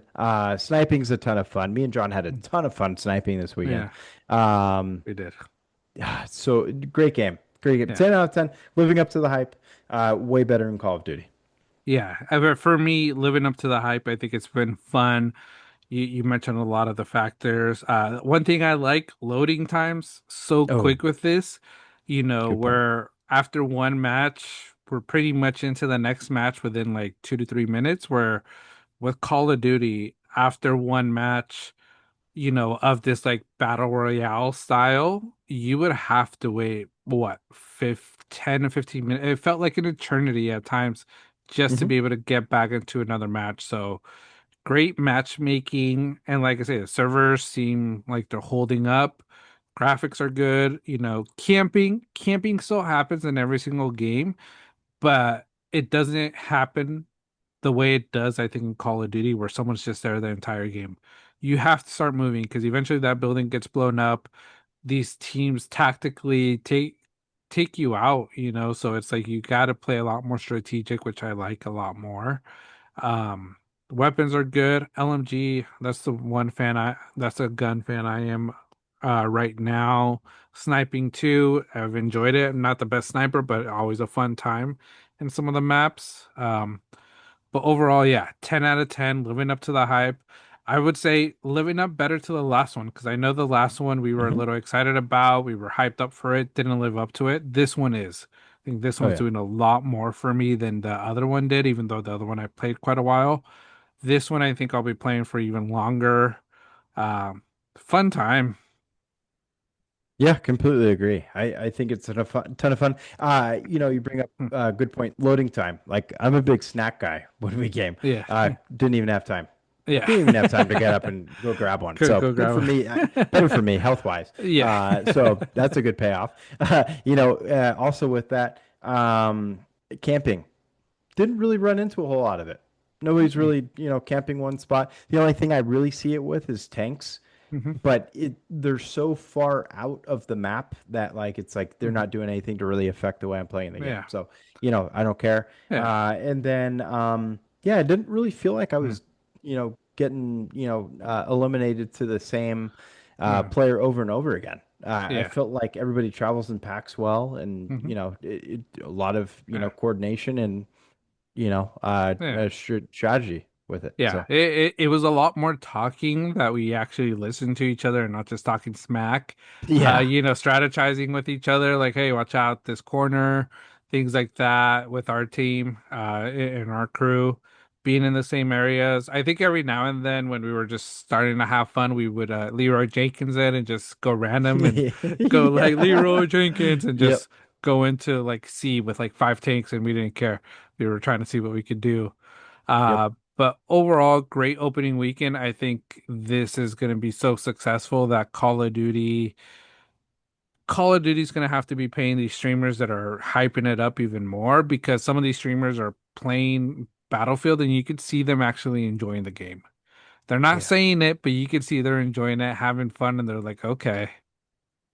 You bet. Yeah, that clip you sent me of Swag, dude. Hmm. Just he had like 4 or 5 kills right off the bat, right in a row, and Hmm. dude had a smile that I don't think I've seen him have Yeah, on Call of Duty. Like yeah. his paid promotions for Hmm. Call of Duty's trailer was so forced Hmm. that we mocked it a couple of weeks back, and Yeah, I think yeah, a lot of people other people did too. But it's yeah. genuine enjoyment, and this is what made Battlefield, like for example, Battlefield Bad Company was my Hmm. favorite one. Yeah. Like this is reminiscent of that. Hmm. So I am absolutely stoked on it. Yeah, just everybody seems really gelled together. Even just something with you get a random coming up to you and reviving you. It Yeah. is just like just everybody, the Yeah. teamwork and the helpfulness is Hmm. phenomenal. It's a good Yeah. community. You know what I Yeah, mean? it's a good community. They all play the objectives. They play the game. Every now and then you go off script a bit, but it's just for fun. But you always go back to the game, and that's what you see with this game. You see these teams go into one objective, capping it, doing what you got to do to get those points. So really good. And then I know I haven't been too good with it, but you've been a big fan. Handguns, a lot better. Oh yeah, really good. Really Yeah. good alternative. Uh, Big fan of those. Gotten a ton of eliminations with those. It's a quick switch, but also just the accuracy, how quick you can shoot them. Really good. And that's just like the basic handgun. yeah. Like I've seen a lot of people using like the Magnum type Yeah. handgun. I haven't even gotten to that point yet. So, Yeah. just a really good secondary. I Yeah. have seen some montages with the shotgun. That looks great. But Hmm. I heard the shotgun uses similar ammo to what your primary weapon is, so Hmm. it leaves you with less for both. Ammo Yeah. is an issue, but I kind of found a way around that by being a support person Yeah. and just constantly supplying those around Yeah. me, and you get points with that. So it's great. Yeah. Yeah. Yeah. No, yeah, for sure. So o overall for me, yeah, great game, great opening weekend. I'll continue to be playing this. I'm not going to put this down as quickly as I did Call of Duty. And yeah, Call of Duty isn't topping this. Like Call of Duty could do a lot. They could talk about their cat cafe. They could talk about their footprints, making, their shoes making footprints in the snow, and then disappearing, Uh, all that. They could add roller coasters to the guns. I don't give a crap about that stuff. I just care about having a fun time, gameplay, and being a casual gamers. Eventually you're gonna see those, try hards out there, and it's just part of it. But like the maps are so big and so diverse that sometimes you're not even gonna run into them. exactly. Yeah. No, you're not going to run into them. It's even rare if you keep, getting eliminated to the same Hmm. player over and over again. Yeah. And yeah, you nailed it between the roller coaster inspection thing. It's like, dude, I've never inspected my weapon once in a No. game. You mix that with the cat cafe and the footprint thing just cracks me up because every game I play, I can think of footprints. Madden has it. No. NCAA had it. Like big whoop. Like, dude, what? Yeah. That if that's your talking point, your game's crap. Yeah. Yeah. So, best of luck, Call of Duty. If you're listening to this, if you want us to hype it up, send us a message. We'll tell you how much. Send us a check, and hey, we'll change this conversation totally Easy. quick for everybody too.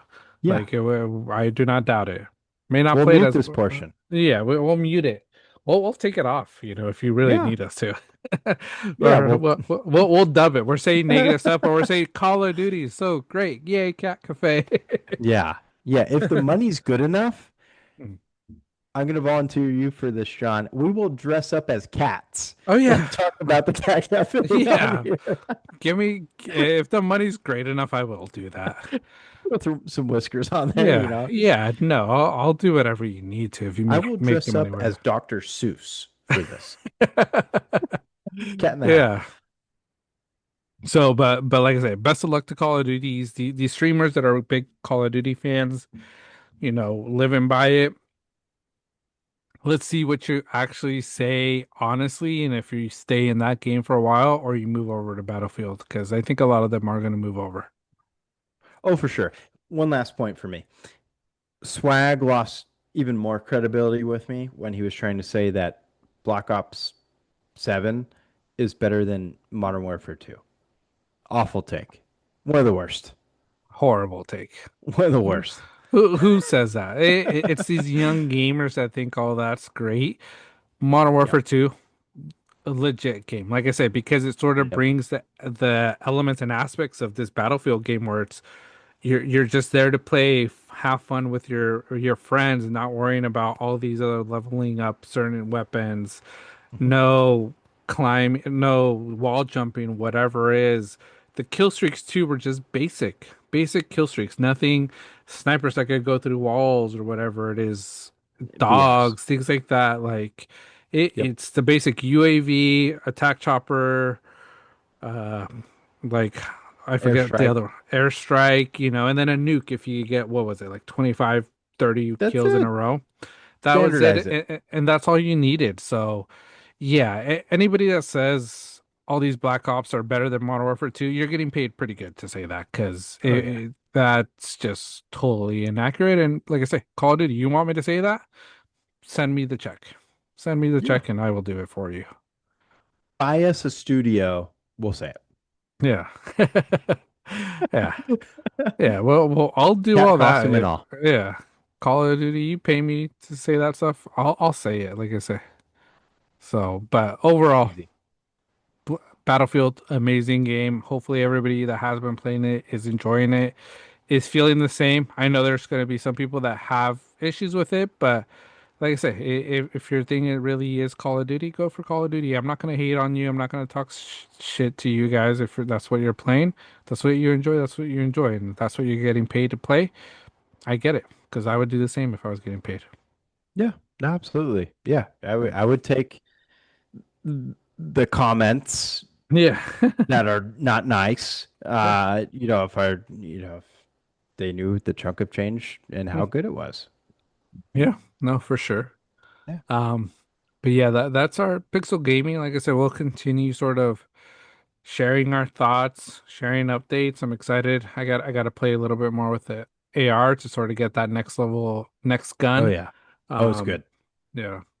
I'm It's really curious good. what the snipers after this first level gun will be. Oh, Those are for probably sure.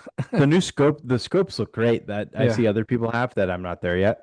Those look really good. But Okay. I will say with this new assault rifle, Hmm. I'm getting like at least 25 kills a game. I Well, think my record's like almost 40 in a game. nice. Okay. Yeah. Not showing Nah. off, but No, it yeah, was a that's big pretty good. improvement. Yeah, Yeah. compared to yeah, and that's the way it is. As you play more, you get better weapons. So, like I say, Yep. and it's just a basic. Just level up your weapons, get new guns, and that's it. No, you don't That's need it. to do everything with the shotgun to unlock a new AR. It's just level up your ARs, use them one at a time, and you're gonna improve it. Stick to the Yeah. basics. You don't need to eliminate five people with a smoke grenade in order to unlock Those- the new pistol. yeah, It's, those were horrible, man. that's Those are the horrible. I was worst. just like, how do I do this? I'm like, I'm done. How can we make this game crappier? We'll do Yeah, this. that's what they did. That's what they did. That's Call Oh of Duty. man. Yeah. Yeah. But yeah, that's our Pixel Gaming Battlefield. Let us know your thoughts. And that's what we have today. Thank you to everybody that joined us. I know if you're listening, it's a little bit of a longer episode, but like I say we're chatty. There's times we have our topics and we just go off into our discussions and hopefully you guys comment, leave us those comments, hit that thumbs up, like our videos. We really appreciate it. We thank you guys. Let's try to get some records on our videos. We would appreciate it. And yeah, we're building something here. Good laughs, unfiltered takes. And like as always, we're on YouTube, Apple Podcasts, and Spotify. Absolutely. Yeah, no, thank you so much for everybody listening. Really appreciate it. In even the comments, on Hmm. small clips of ours. Really appreciate all the support Hmm. and the opinions. That's Yeah. exactly what we're here for, to banter and have fun. So thank you Yes. guys so much. Awesome. Thank you, everybody. Have a great week, and we'll see you guys on the flip side. Peace.